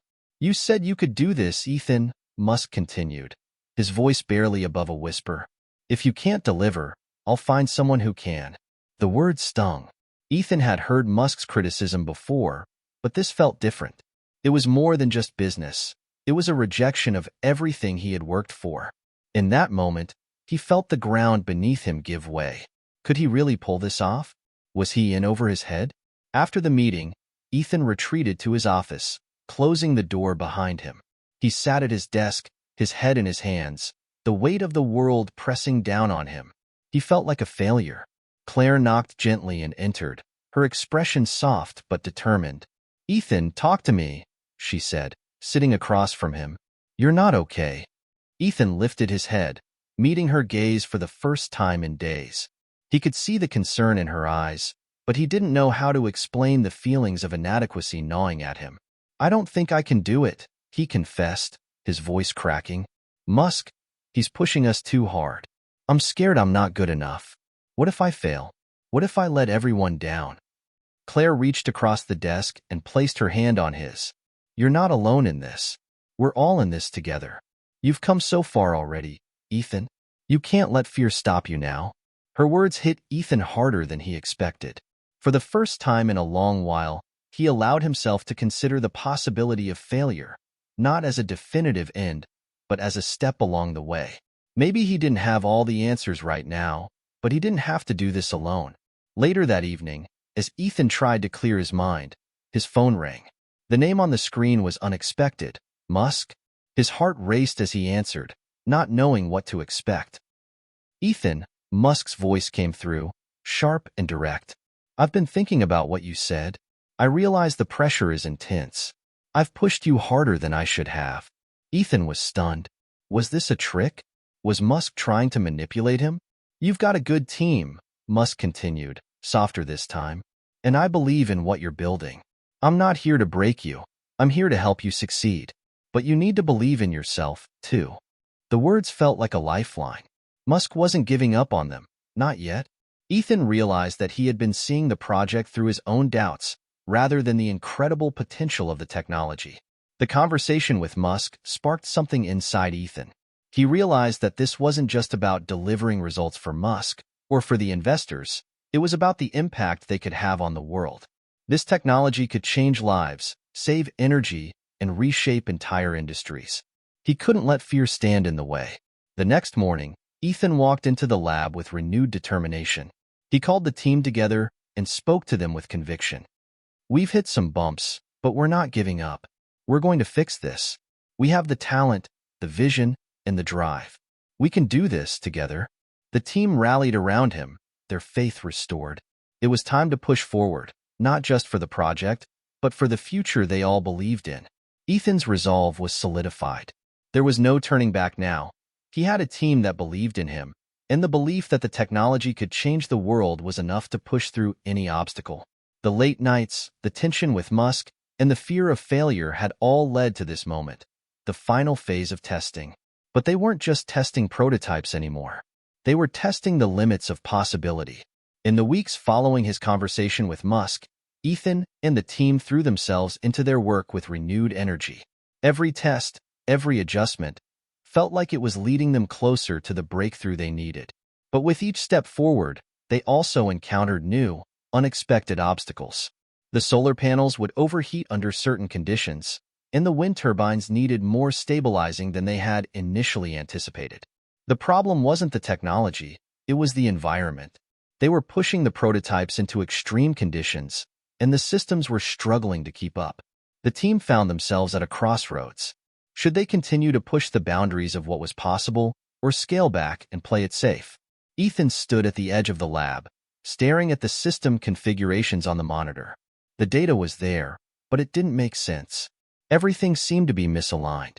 It was the final test, the last chance to prove that their hybrid model could function under the most extreme conditions. "We can't afford another failure," Ethan muttered under his breath. Claire stood beside him, looking over the data. "We need to push harder. We've never come this far just to stop now." Ethan turned to her, meeting her gaze. The weight of her words resonated with him. This was the moment they had been waiting for, the chance to prove their technology to Musk and to the world. If they didn't break through the limits now, they might never get another opportunity. With a deep breath, Ethan keyed in the final adjustments to the hybrid model, setting it to run under the most extreme test conditions yet. The room grew quiet as the turbines began to spin, and the solar panels powered up. It was a delicate balance. Too much wind or too much solar energy could cause the system to collapse. For a moment, everything seemed fine. The wind turbine was spinning at optimal speed, and the solar panels were absorbing energy at full capacity. The hybrid model hummed with power. Then, without warning, the turbine began to shudder. The output spike they had feared was imminent. Ethan's heart raced as he watched the numbers on the screen. If the system overloaded, it would not only fail, but it would prove that their design could never withstand the pressure of real-world application. "Hold steady," Claire whispered, her voice tight with anxiety. Ethan's fingers flew over the controls, recalibrating the system in real time. The turbine's speed was rapidly increasing, and the hybrid model was on the brink of failure. But just as the system seemed on the verge of crashing, something incredible happened. The self-repair mechanism kicked in with a force that Ethan had never seen before. The turbine's blades began to realign automatically, the energy surge dissipating in a smooth, controlled manner. The hybrid model stabilized, and the readings on the screen became steady again. "We did it," Ethan breathed, his voice barely above a whisper. Hours later, Musk arrived at the lab, looking over the data with a sharp eye. The team watched in nervous silence as he processed the results. "Impressive," Musk said, his voice steady but full of recognition. "This is what I've been waiting for. You've done it, Ethan." Ethan's chest swelled with pride, but there was still a part of him that hesitated. They had succeeded in the final test, but would it be enough to secure the funding and global support they needed? Musk turned to him, his expression serious. This technology isn't just about innovation. It's about changing the world. I'm in. Let's scale this up. Let's make it happen. Ethan couldn't help but smile. The relief was palpable, but it was quickly replaced by the realization of the journey ahead. Musk's backing meant that the project was going to expand rapidly, and they would have to be ready. With Musk's endorsement, the team entered a new phase of the project. The days of uncertainty were over. Now, the pressure was on to scale their technology, get the infrastructure in place, and begin testing in real-world environments. But Ethan knew that this was only the beginning. There would be more obstacles, more setbacks, and more moments of doubt. Yet, in the face of it all, there was a new sense of confidence. He had learned that failure wasn't the end. It was just a part of the process. And with the right team, the right vision, and a little bit of resilience, anything was possible. The success of the final test marked a turning point, but it was only the beginning of a much bigger journey. With Musk's support and the validation of their groundbreaking technology, Ethan and his team were thrust into the fast-paced world of global expansion. The pressure to deliver on a massive scale was greater than ever, and the team found themselves stretched thin, working round the clock to meet the expectations of investors, governments, and communities eager to adopt the new technology. The first order of business was scaling up production. Musk had already set his sights on international markets, Europe, Africa, Asia. The demand was overwhelming, and every country seemed eager to implement the hybrid energy solution. The vision was clear. They weren't just building a product, they were spearheading a revolution in the way the world generated and consumed energy. Ethan found himself juggling meetings with government officials, negotiating with large-scale manufacturers, and managing his increasingly anxious team. They were now in the big leagues, dealing with supply chains, logistics, and multimillion-dollar contracts. As they expanded, new challenges arose. Some expected, others completely unforeseen. One of the first obstacles they encountered was navigating the complex web of regulations and permits in different countries. Each market had its own set of rules for energy production, from environmental impact assessments to legal hurdles about renewable energy certification. Musk's impatience only fueled the pressure. "I don't care about red tape. Get it done, Ethan. We can't afford delays," Musk insisted during one of their early international meetings. Ethan, feeling the weight of Musk's expectations, did his best to keep things moving forward.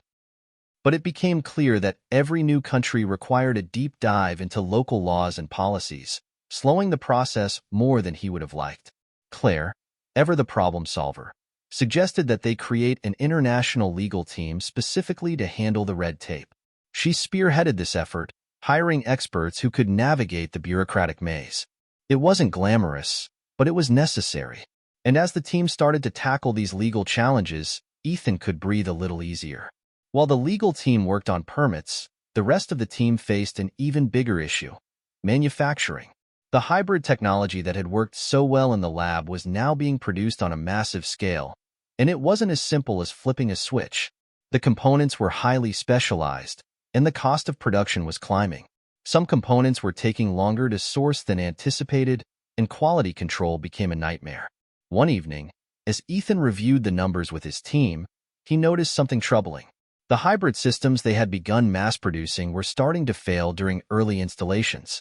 The turbines weren't handling the stress of long-term use, and the solar panels showed signs of malfunction under extreme weather conditions. "This can't be happening," Ethan muttered to himself. "We can't afford to scale this up if we're still dealing with these flaws." Claire, who had been quietly listening, finally spoke up. "We need to go back to the drawing board on the turbines. We can't rush this, Ethan. The integrity of the product is everything." Ethan's mind raced.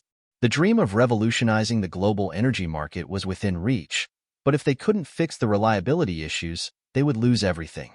He made the difficult decision to halt production in certain regions, while the engineering team worked to redesign the turbine system and conduct more rigorous testing.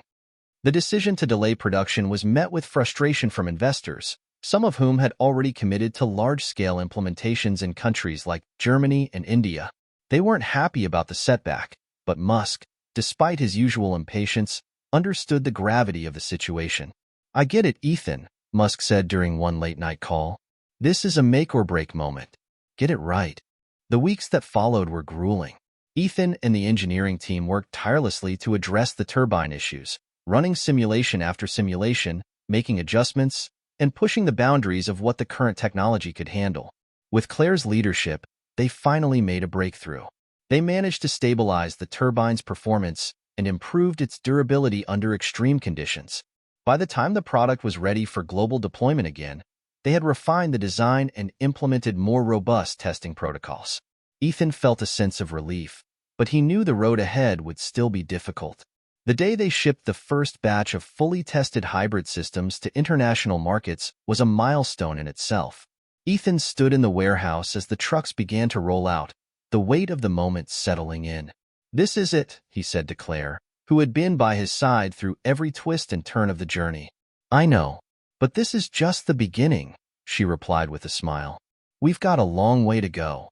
Ethan nodded. He knew that the work was far from over. The pressure to scale was immense, and there would be more challenges ahead. But for the first time, he felt like they were on the verge of something truly transformative. As the first solar-powered hybrid systems were deployed across the globe, Ethan's team received positive feedback from test sites in Germany, India, and parts of Africa. The technology was proving itself capable of generating clean, renewable energy in ways never before possible. There were still hurdles to overcome, logistical, political, and technical, but they had crossed a major threshold. Months later, when the first major installation went live in a rural village in Africa, it was clear that they had achieved something extraordinary. The village, once plagued by unreliable power sources, now had access to a stable, renewable energy solution.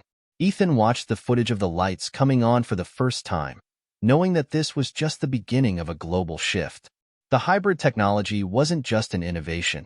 It was a catalyst for change, a symbol of the future of energy. It was no longer about just solving an energy crisis. It was about creating a legacy that would shape the world for generations to come. As the hybrid energy systems continued to roll out across the globe, the world began to take notice. What had started as a modest idea in a small lab was now a key player in the global renewable energy race. But with success came fierce competition, and soon, the stakes were higher than ever. Ethan and his team had already revolutionized the energy market, but now they had to prove that their technology could not only change the world but also outpace the rapid advancements of their competitors. With billions of dollars at stake, new players were emerging, some with similar, even more advanced, innovations, and they weren't about to let Ethan's team take the crown without a fight.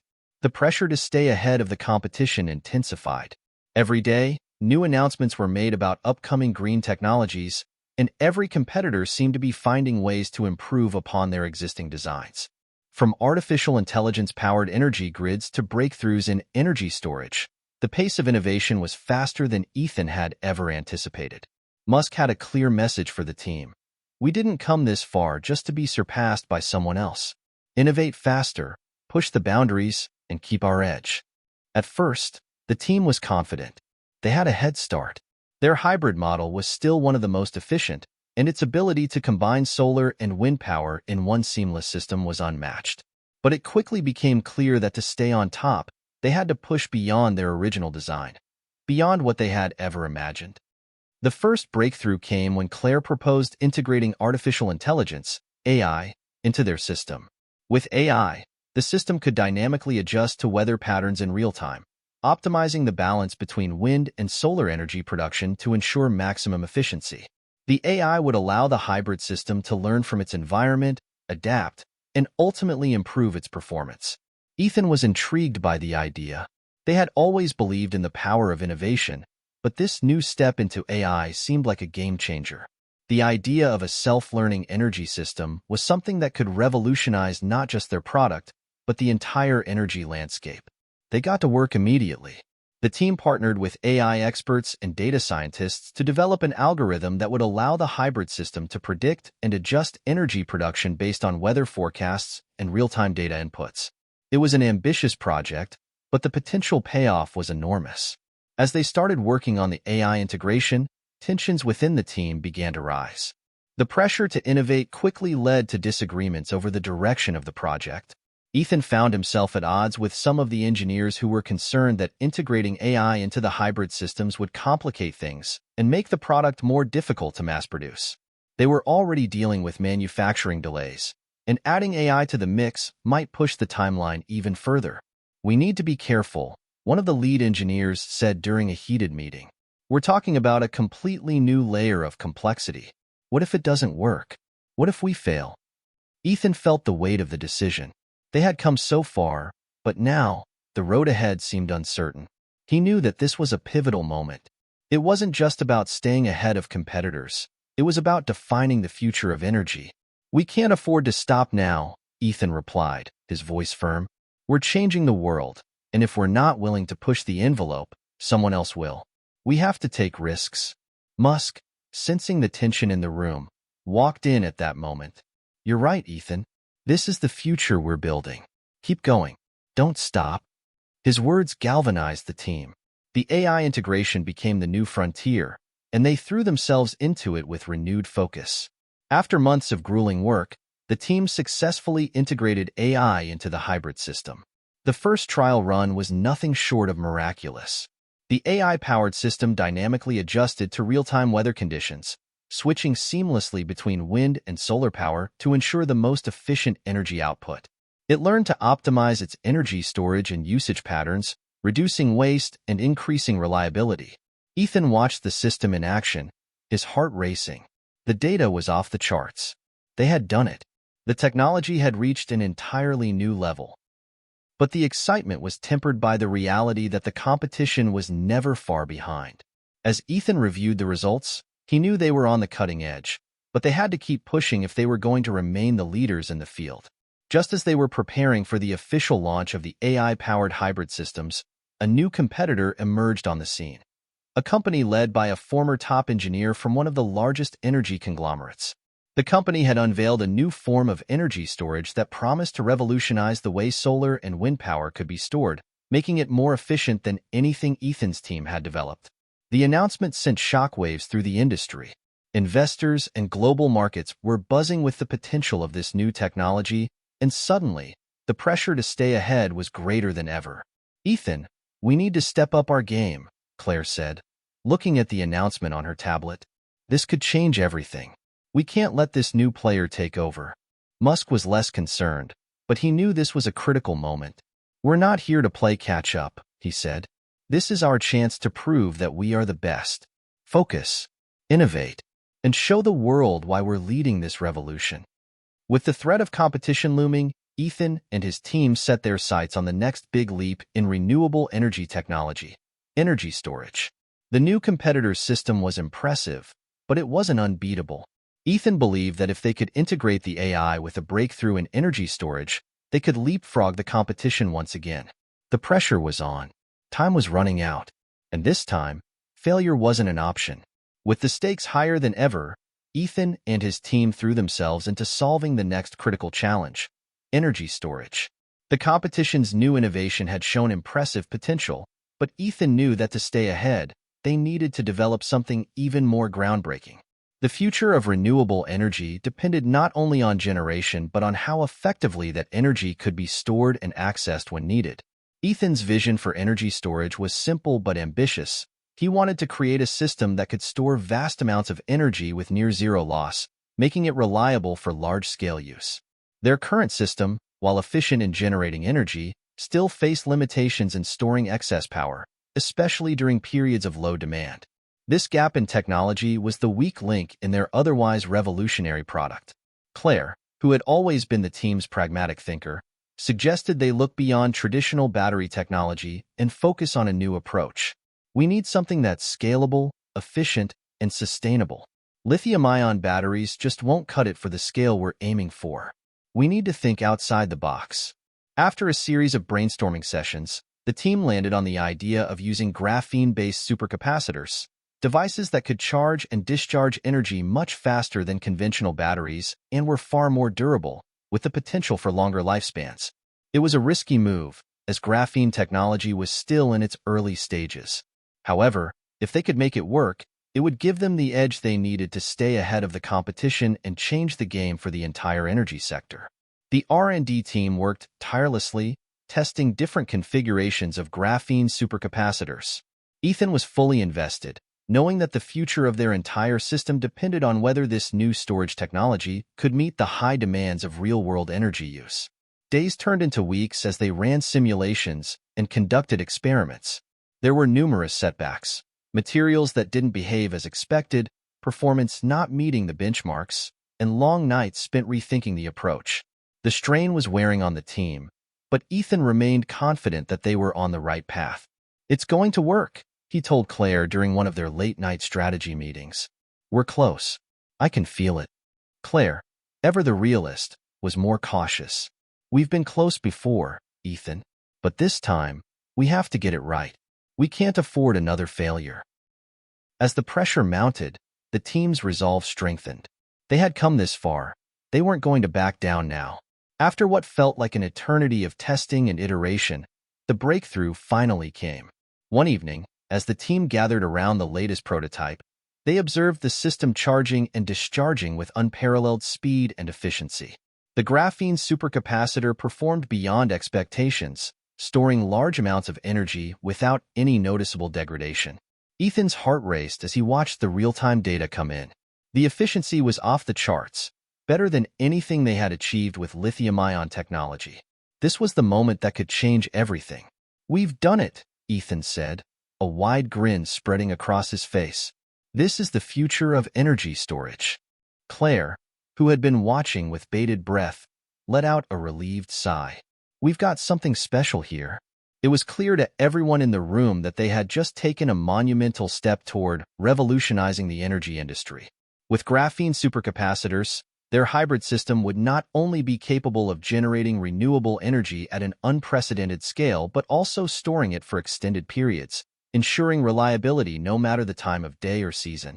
News of the breakthrough spread quickly, and soon, Ethan and his team were inundated with requests from investors and governments eager to secure exclusive rights to their new energy storage technology.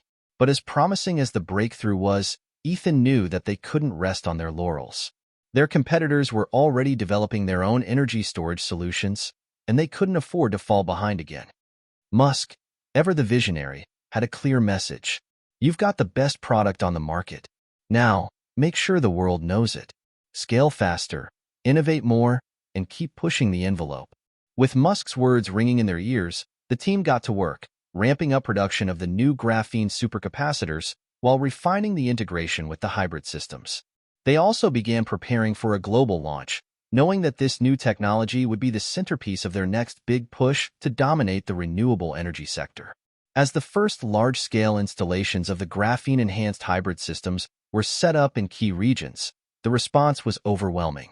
The combination of renewable energy generation and nearly flawless storage performance was everything the world had been waiting for. Energy independence for entire cities and regions was no longer just a dream. It was becoming a reality. Ethan watched as the systems were installed in remote areas with no access to reliable power. He saw villages in Africa, rural towns in Asia, and isolated regions in Europe all light up for the first time, powered by clean, sustainable energy. It was a sight he would never forget. "This is why we're doing this," Ethan said to Claire, as they observed the success of their latest installation. "This is the future."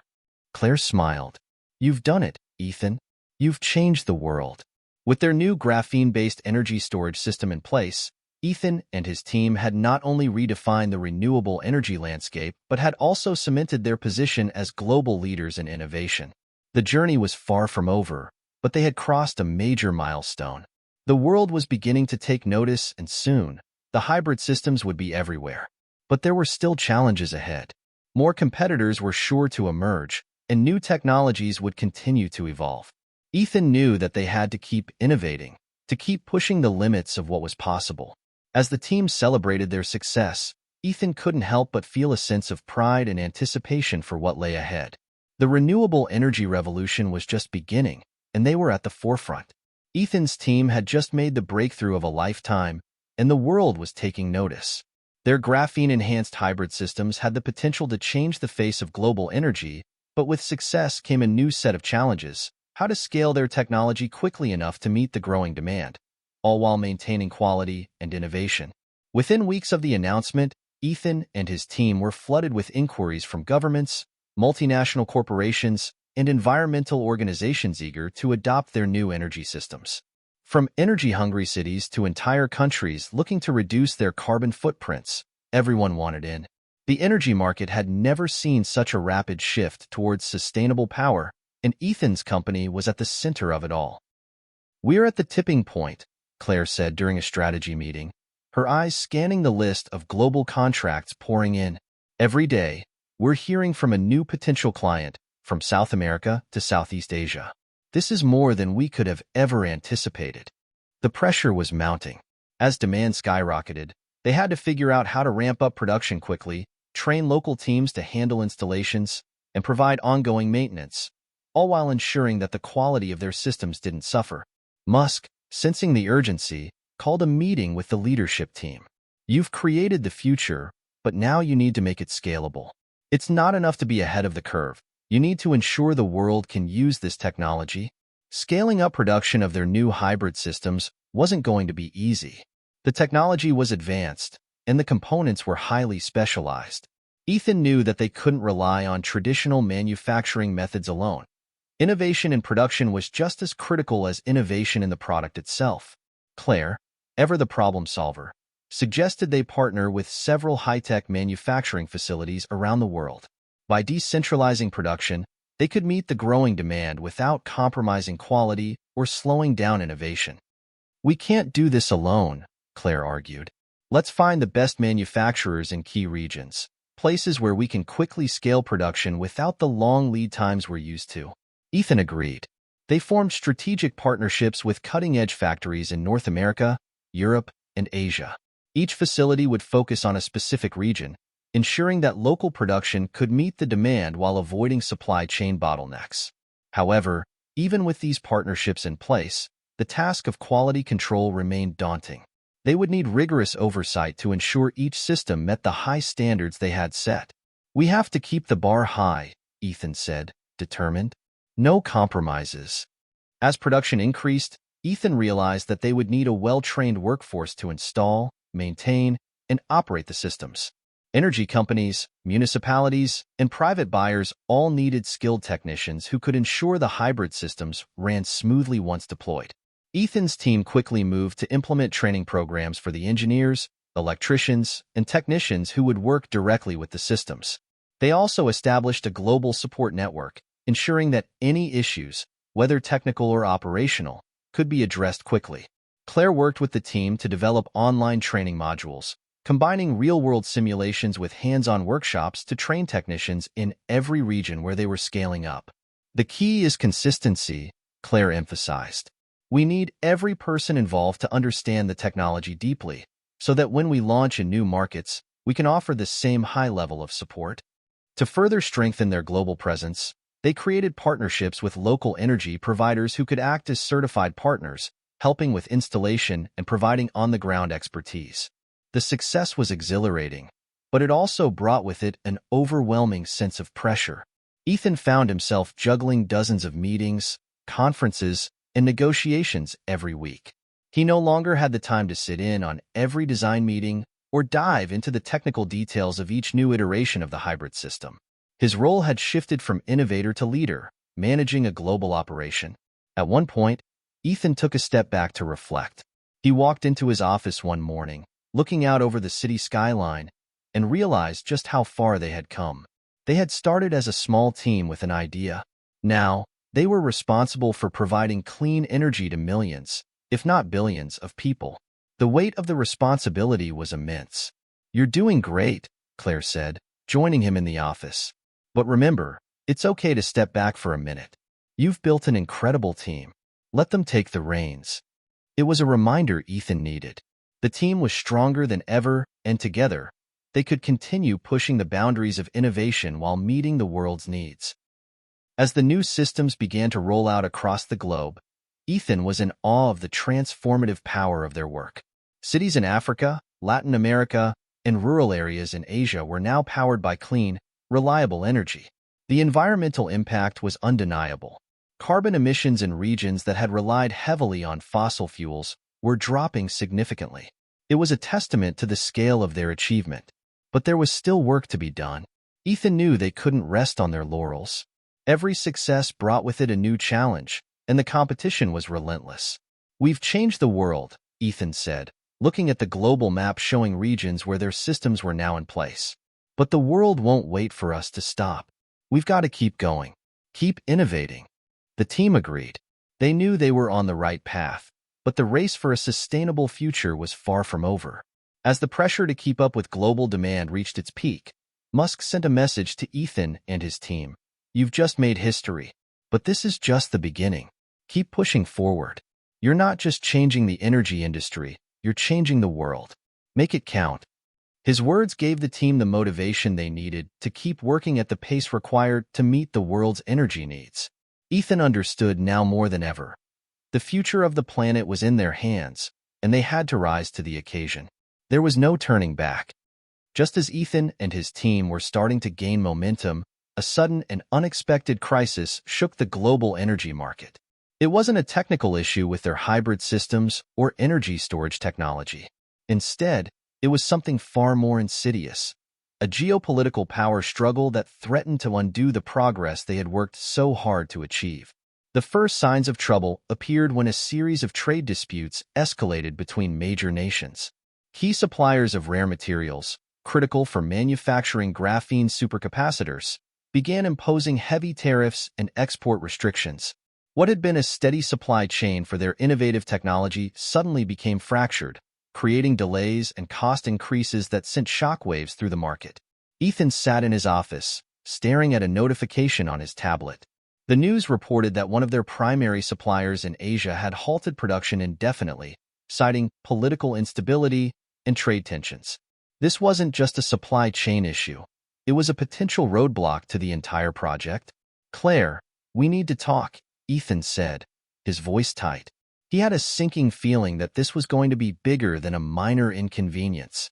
Claire walked into his office, her face set with concern. "What's going on?" "The market is starting to shift, and not in our favor. One of our primary suppliers has shut down, and the others are raising prices.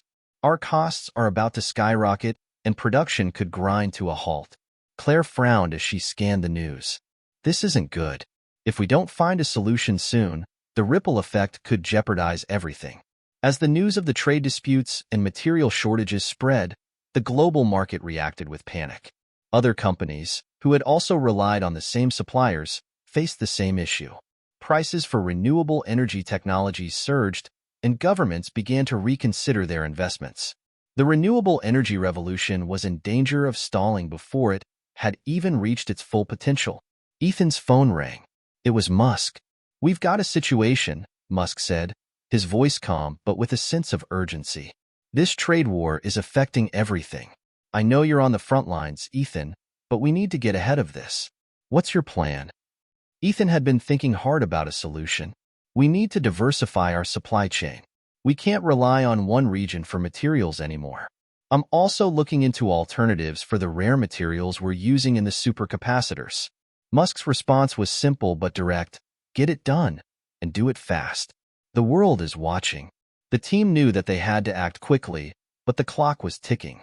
Claire spearheaded the search for alternative suppliers, while the engineering team began working on research into new materials that could replace some of the rare components they were currently using. But this wasn't just about finding new suppliers. It was about securing a future for the entire renewable energy movement. "We're going to have to move fast," Claire said. "The longer this drags on, the more damage it does to our brand and the wider market. We can't afford a setback like this." Ethan agreed. They were in a race against time. The energy market was full of competitors eager to seize the opportunity to overtake them, and if they didn't find a solution soon, their window of opportunity might close. In the midst of the crisis, a surprising opportunity arose. One of their competitors, a well-established renewable energy company, approached Ethan with an offer. The company had an advanced material science division that had been experimenting with alternative energy storage solutions. They proposed a collaboration, combining their resources to create a more sustainable and diversified supply chain. Ethan was skeptical at first. Partnering with a competitor could be a risky move, but he realized that the situation was dire enough that a partnership might be the best way to weather the storm. After careful deliberation with his team, Ethan agreed to explore the partnership. "I know this is a big step," Ethan said to Claire and the others. "But if we don't act quickly, we could lose everything. Let's see where this goes." The talks were tense, but after several rounds of negotiation, the two companies reached an agreement.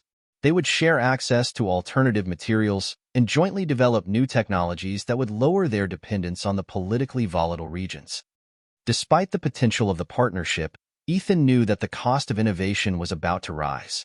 As the scarcity of certain materials became more apparent, prices surged, and many companies in the energy sector began to rethink their strategies. The cost of solar panels, batteries, and energy storage devices all skyrocketed, and for a moment, it seemed like the dream of affordable, clean energy could slip through their fingers. To keep the momentum going, Ethan made the difficult decision to temporarily raise the price of their hybrid systems to reflect the increased costs. It was a tough sell. Many of their clients were governments and nonprofits who had limited budgets, and the last thing they wanted was to alienate the very people they were trying to help. "We'll absorb the costs where we can," Ethan told his team. "But we have to be transparent. We can't let the dream of a sustainable future be jeopardized by a short-term setback." As the months went by, the partnership with their competitor began to bear fruit. New materials were developed that reduced their dependence on rare components, and new suppliers emerged who were willing to work with them to meet the growing demand. Slowly but surely, the company began to recover from the worst of the crisis. By the end of the year, Ethan and his team had managed to stabilize the supply chain, secure new materials, and ensure that production of their hybrid systems could continue. While the financial impact of the crisis had been significant, the company had weathered the storm and emerged stronger, more resilient, and more determined than ever. The crisis had taught Ethan and his team a valuable lesson. No matter how prepared they thought they were, the world of global business and energy was unpredictable. They would have to remain agile, constantly innovating and adjusting to external factors that were beyond their control. "We're not out of the woods yet," Claire said, reflecting on the long road ahead. "But we've proved that we can handle adversity. We've adapted, and we've come through stronger than before." Ethan nodded. "This is just another challenge we've overcome, and it won't be the last." As the energy landscape shifted around them, Ethan knew that the true test was yet to come. The world needed clean energy more than ever, and his team was in the unique position to provide it. But the future would require more than just innovation. It would require resilience, adaptability, and an unwavering commitment to their mission. After surviving the geopolitical crisis and stabilizing their operations, Ethan and his team knew they couldn't rest on their laurels. The renewable energy market was evolving rapidly, and they had to stay ahead of the curve. The next challenge wasn't just about surviving in a volatile market. It was about making their technology accessible to more people by dramatically reducing costs. For that, they would need a breakthrough.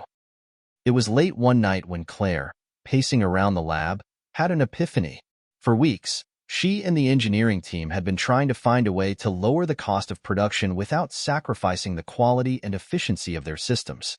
The materials costs were still high due to supply chain issues, and while their alternative partnerships had helped stabilize things, the financial pressure was still enormous. Claire turned to Ethan, who had been working late alongside her. "What if we could integrate artificial intelligence into the manufacturing process itself? Instead of just optimizing designs, we could optimize production, reducing waste, improving material use, and speeding up the assembly process." Ethan stopped in his tracks. "You mean using AI to control the entire production line?" Claire nodded. "Exactly. We could build a system that self-adjusts, learns from inefficiencies, and fine-tunes every part of the process. This could lower costs while increasing output." It was an idea so simple, yet so revolutionary, that Ethan couldn't believe they hadn't thought of it before. With the right AI-powered system, they could optimize the entire life cycle of production, from material procurement to assembly to quality control. The challenge was daunting.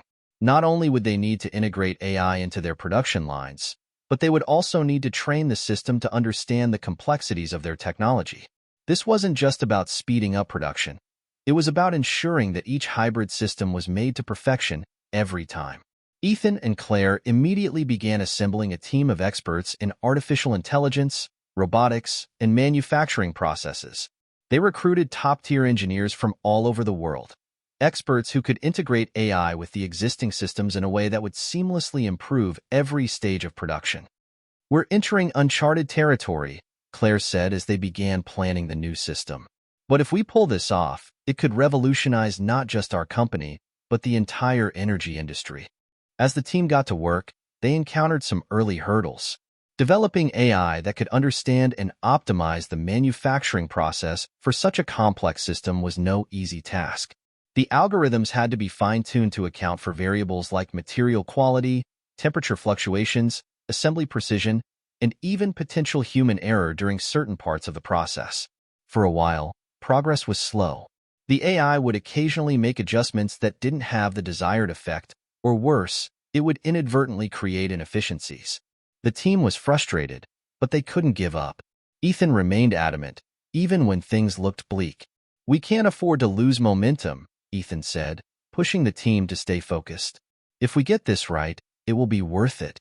They spent long hours fine-tuning the AI, running simulations, and conducting tests. Slowly but surely, they began to see improvements. Production times decreased, waste was minimized, and quality control issues became less frequent. Then, one day, it happened. After weeks of testing and refining, the AI system reached a point where it could fully optimize the production process. The machine learning algorithms had learned from thousands of data points and were now predicting the most efficient ways to assemble the hybrid systems, adjusting in real time to any variations in material quality or environmental conditions. The results were stunning. Production efficiency shot up by 40%, waste was reduced by 30%, and the overall cost per unit dropped significantly. The breakthrough had arrived. Not only was the technology more affordable to produce, but it could now be scaled up even faster without sacrificing quality or performance. Claire's voice cracked with excitement when she saw the results. "Ethan, this is it. This is the breakthrough we've been waiting for." Ethan stared at the data on the screen, his mind racing with possibilities. This could change everything. With this newfound ability to produce at scale, Ethan's company was poised to disrupt the entire energy sector. The cost of renewable energy technology had always been a barrier to widespread adoption, but now, for the first time, they could offer affordable high-performance systems on a global scale. The implications were enormous. This breakthrough in cost reduction would allow them to lower prices for governments, businesses, and consumers alike, making clean energy accessible to more people than ever before. The potential for positive environmental impact was staggering. Cities that had once struggled to implement sustainable energy solutions could now do so without breaking the bank. Musk, ever the visionary, was quick to praise the achievement. "You've just turned the tide, Ethan. This isn't just a win for your company. It's a win for the world." Ethan smiled, knowing that their work was just beginning. The AI-powered manufacturing process would allow them to scale faster than they had ever imagined, and that meant more lives impacted, more emissions reduced, and a future that looked a lot brighter. As their new system began to roll out, the energy market was abuzz. Competitors who had once been hesitant to invest in renewable energy due to high costs now found themselves scrambling to catch up. Ethan's team was ahead of the game, leading the charge toward a future powered by clean, sustainable energy. But Ethan knew that they couldn't rest. There were still new markets to enter, new technologies to develop, and more people to help. The future was wide open, and their breakthrough had given them the platform to change the world, one system at a time.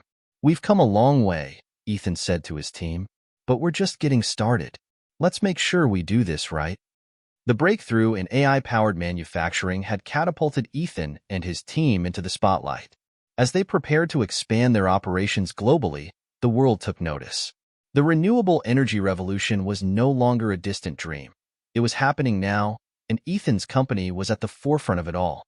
But with great success came great responsibility. As the company's profits soared and their technologies began to reshape entire industries, Ethan and his team were faced with difficult ethical questions that threatened to undermine the very mission that had propelled them forward.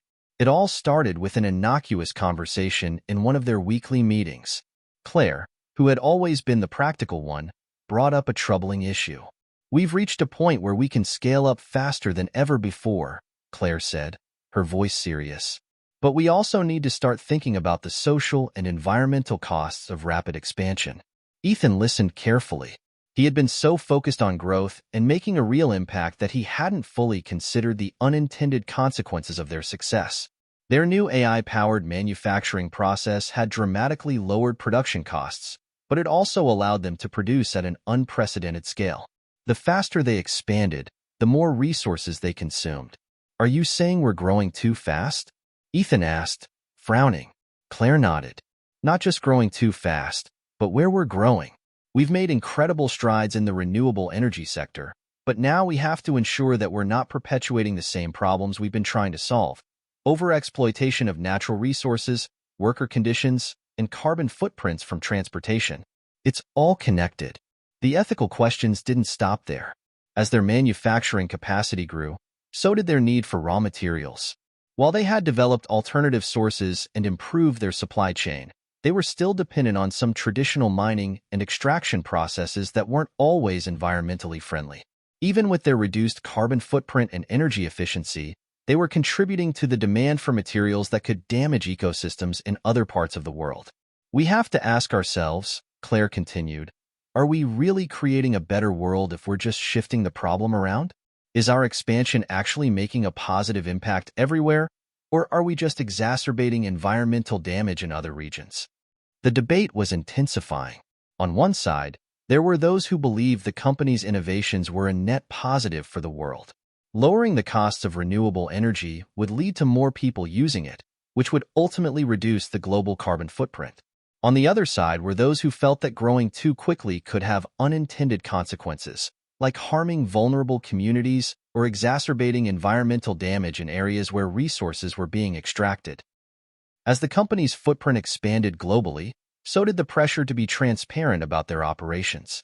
Governments, environmental groups, and consumers were increasingly scrutinizing the company's environmental practices. While Ethan and his team had made efforts to source materials ethically and sustainably, they were now being asked to share more information about their supply chains.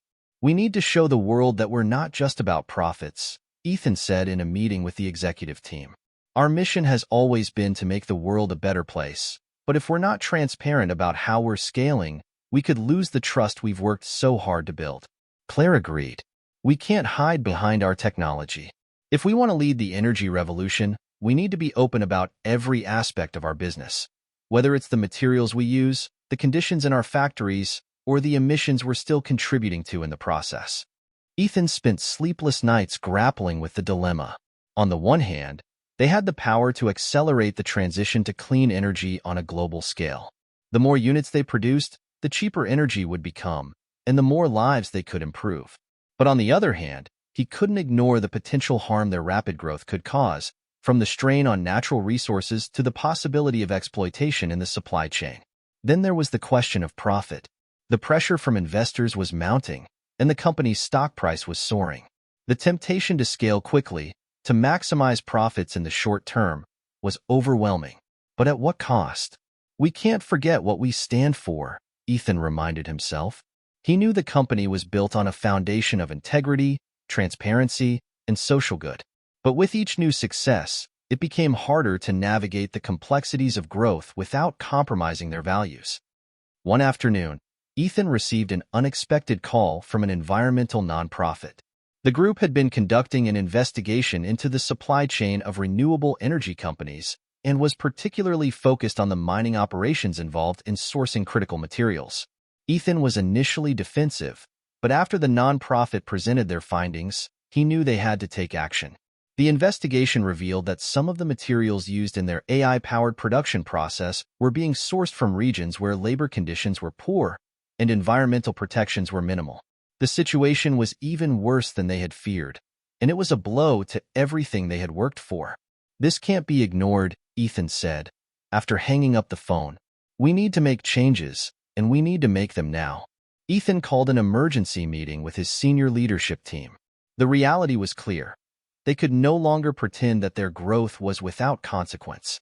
They would need to implement a series of changes to address the concerns of the nonprofit and take full responsibility for the impact of their supply chain. First, we need to audit our entire supply chain, Ethan said. We need to ensure that every material, every labor practice, every transportation method is fully transparent and meets the highest standards. No more shortcuts. He also proposed setting up an independent oversight board to monitor their environmental and labor practices, ensuring that they were not only meeting legal requirements but exceeding them. And moving forward, Ethan added, we're going to invest in finding truly sustainable materials, ones that don't rely on harmful extraction practices. We'll also work to develop partnerships with local communities to ensure that any mining operations are fair and environmentally responsible. The decision was a turning point. It wasn't going to be easy, and it would undoubtedly slow their growth in the short term, but it was the right thing to do. Ethan and his team's commitment to balancing profit with purpose became their new guiding principle. They recognized that their success would only be meaningful if it contributed to the greater good, without compromising the environment, workers' rights, or the communities they served. As they implemented these changes, they worked closely with environmental NGOs, local governments, and other stakeholders to ensure their practices were aligned with their mission to make the world a better place. It was a difficult but necessary step, and in the long run, it strengthened the company's reputation and solidified their position as leaders in the global renewable energy movement. As Ethan and his team began to implement their new, more sustainable practices, they received an invitation to present their groundbreaking technology at the upcoming Global Energy Summit.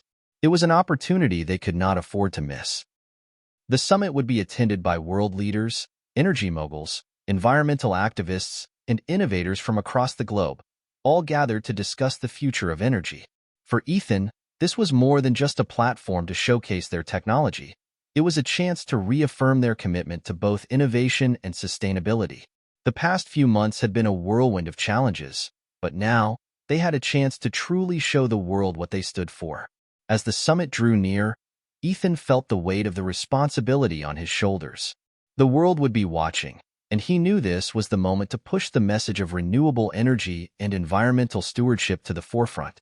Claire and the engineering team had been working tirelessly to ensure their technology was in top form for the presentation. The AI-powered manufacturing system was now fully optimized, and the ethical changes to their supply chain were complete. Still, there were lingering concerns. Would the world believe they had truly changed?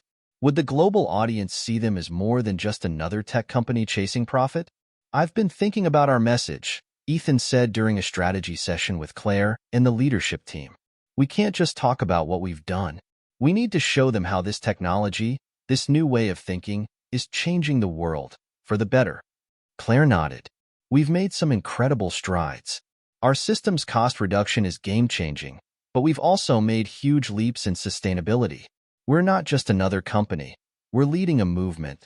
Ethan knew she was right. They weren't just offering a product. They were offering a vision of the future, a future where technology didn't just solve problems, but did so with integrity and purpose.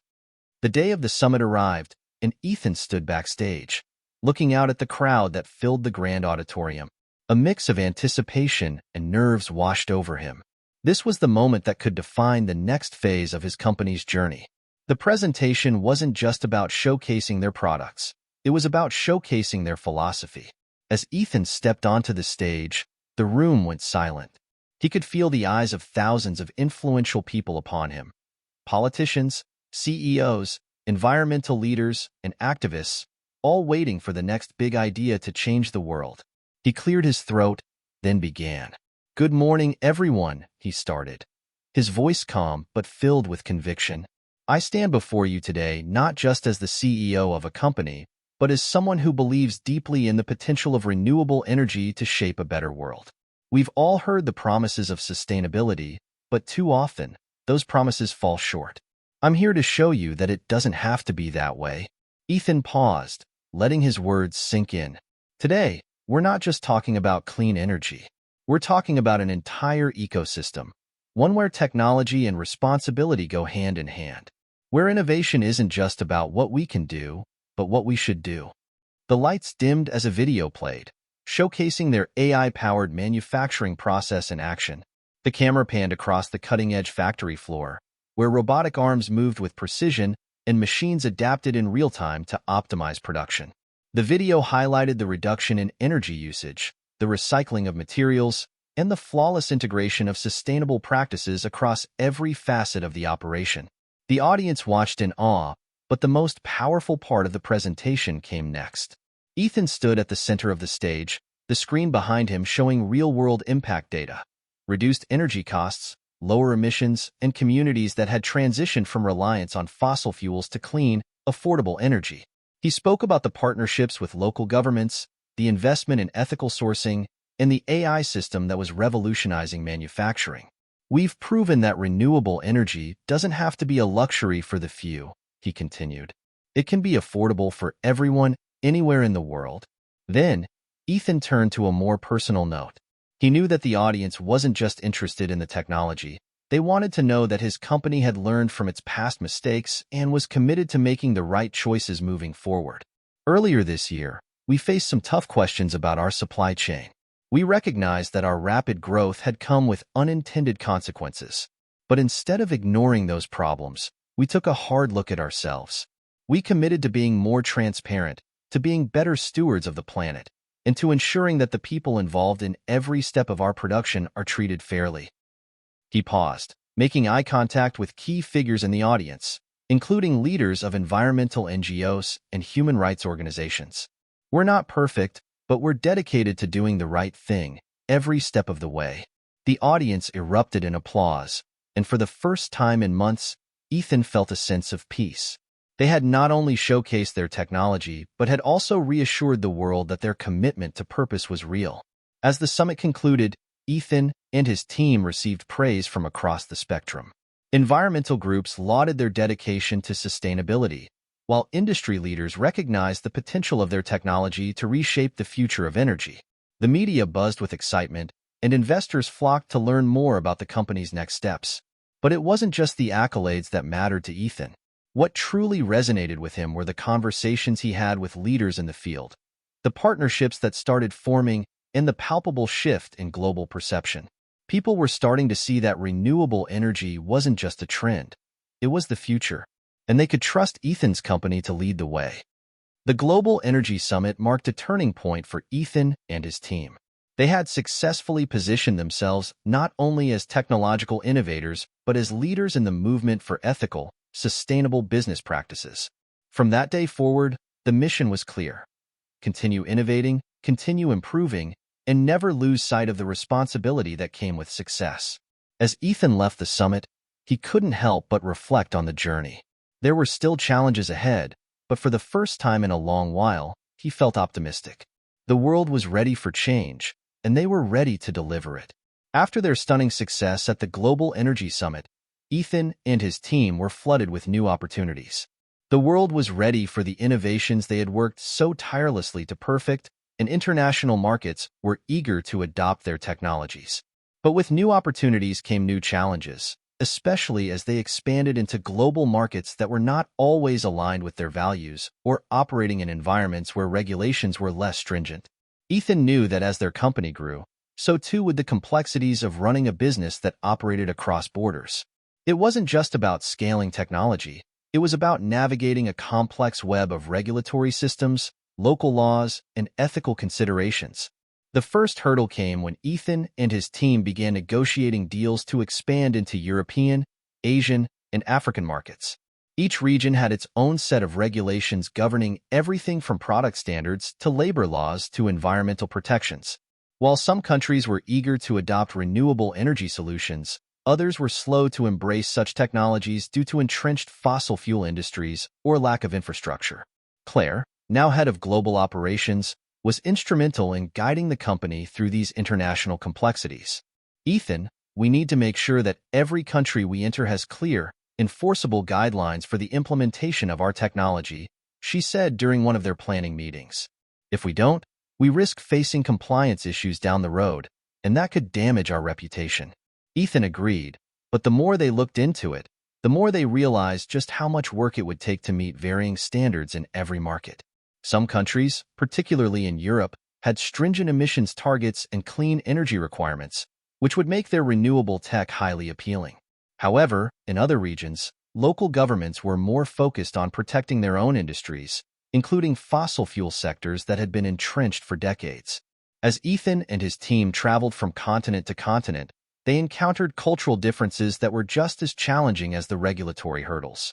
In some countries, they were greeted with open arms, eager to embrace new technology that promised to create jobs, lower energy costs, and improve the environment. In others, they faced skepticism, as local industries saw their arrival as a threat to established ways of doing business. In the Middle East, for example, the team encountered government officials who were concerned about the economic impact of shifting from oil to renewable energy. While they expressed interest in clean technology, they also warned Ethan that change would take time. "We have a responsibility to our people," one official said. "We can't just abandon an industry that has been the backbone of our economy for generations." Ethan understood the challenge, but also saw the opportunity. "Our goal is not to replace traditional industries overnight, but to help them transition," he explained. "We're not here to take away jobs. We're here to create new ones." But even with that message, the skepticism remained. They had to walk a fine line between pushing for change and respecting the cultural and economic context of each region. Ethan realized early on that a one-size-fits-all approach wasn't going to work. Instead, they needed to build strong local partnerships, whether it was with governments, businesses, or NGOs, that would help them understand the unique needs of each market. In countries where renewable energy was still seen as an unproven technology, they partnered with local experts to educate the public and demonstrate the long-term benefits of clean energy. In India, where energy access was still a major issue, the team worked closely with local communities to develop low-cost solutions tailored to rural areas. By focusing on solutions that could be scaled to local needs, they were able to gain the trust of the public and government officials. "We're not just bringing technology, we're bringing solutions to real problems," Ethan said in one of his meetings with Indian leaders. Meanwhile, in Europe, they were able to tap into the continent's existing commitment to reducing carbon emissions. Working with European governments, they helped integrate their AI-powered manufacturing technology into existing green energy initiatives, boosting efficiency and reducing costs. With their expansion into international markets, new ethical dilemmas began to surface. In some countries, labor laws were less robust, and there were concerns about how their supply chain would affect local workers. Some regions had lax environmental regulations, which created a potential risk of damage to the environment if production levels weren't carefully managed. As Ethan met with government officials and business leaders, he often found himself in the delicate position of advocating for stronger protections for workers and the environment, even when local regulations were insufficient. It was a fine balance, advocating for change without pushing too aggressively, especially when some countries were still in the early stages of transitioning to renewable energy. In Southeast Asia, for example, the team encountered a situation where local manufacturers wanted to use cheaper, less sustainable materials to produce components for their renewable energy systems. Ethan was firm in his stance. "We have a responsibility to do better than that," he said in a meeting with the local partners. "If we're going to make a real impact, we can't cut corners on sustainability. We can find alternatives that are both affordable and environmentally responsible." It wasn't always an easy conversation, but slowly, Ethan's team began to establish themselves as a company that wasn't just about profit, but about making a genuine, positive impact on the world. They knew that sometimes doing the right thing would cost more in the short term, but it would pay off in the long run through stronger relationships and better outcomes for everyone involved. As the company expanded internationally, Ethan also faced new leadership challenges. Managing a global team required not only technical knowledge but also cultural sensitivity, effective communication, and an ability to navigate complex, sometimes conflicting, priorities. "I don't think we're prepared for the scale of these challenges," Claire admitted one night after a particularly grueling meeting with international partners. "We're growing so fast, and sometimes it feels like we're losing sight of the details." Ethan nodded, feeling the weight of the responsibility. "I know, but we've built something great, and now it's about making sure we stay true to our values as we scale. We need to keep our focus on the big picture." Together, they began restructuring their leadership team, bringing in new experts who could handle the specific challenges of international expansion. They also made a commitment to regular communication and check-ins, ensuring that no one was overwhelmed by the complexities of the global market. Despite the challenges, Ethan knew that their mission had only just begun. The opportunity to reshape the energy landscape on a global scale was immense, and with each successful partnership, each new market they entered, they were getting closer to realizing their vision of a sustainable, energy-efficient world. The road ahead was long, but Ethan felt confident. He had built a team that was not only capable but deeply committed to making the world a better place. The next chapter of their journey would be defined not just by technological innovations, but by the impact they made across the globe. Ethan stood at the edge of a new chapter in his life. His company had grown beyond what he ever imagined when he first started. They were leading the charge in renewable energy, transforming the way the world thought about technology, sustainability, and corporate responsibility. Yet, despite all the success, a final test loomed, one that would challenge everything he had worked for. The test didn't come in the form of a competitor or a market barrier. It came in the form of a moral dilemma that would put his leadership and integrity to the ultimate test. It all began with an unexpected phone call, late one evening. Ethan was in his office, reviewing the latest financials, when his phone rang. The caller ID displayed an unfamiliar number, but when he answered, he was greeted by a voice that instantly made his heart race. "Ethan, this is Robert Sinclair. I represent a consortium of investors who are interested in acquiring your company. We believe your vision has great potential, and we'd like to make an offer." Robert Sinclair was a well-known figure in the energy sector, a man with a reputation for closing high-stakes deals and securing enormous profits. The proposition was enticing. They were offering a substantial sum for the company, one that would allow Ethan and his team to retire early and live comfortably for the rest of their lives. The offer would set them up for life, but at what cost? Over the next few days, Ethan couldn't shake the offer from his mind. It wasn't just the money that tempted him.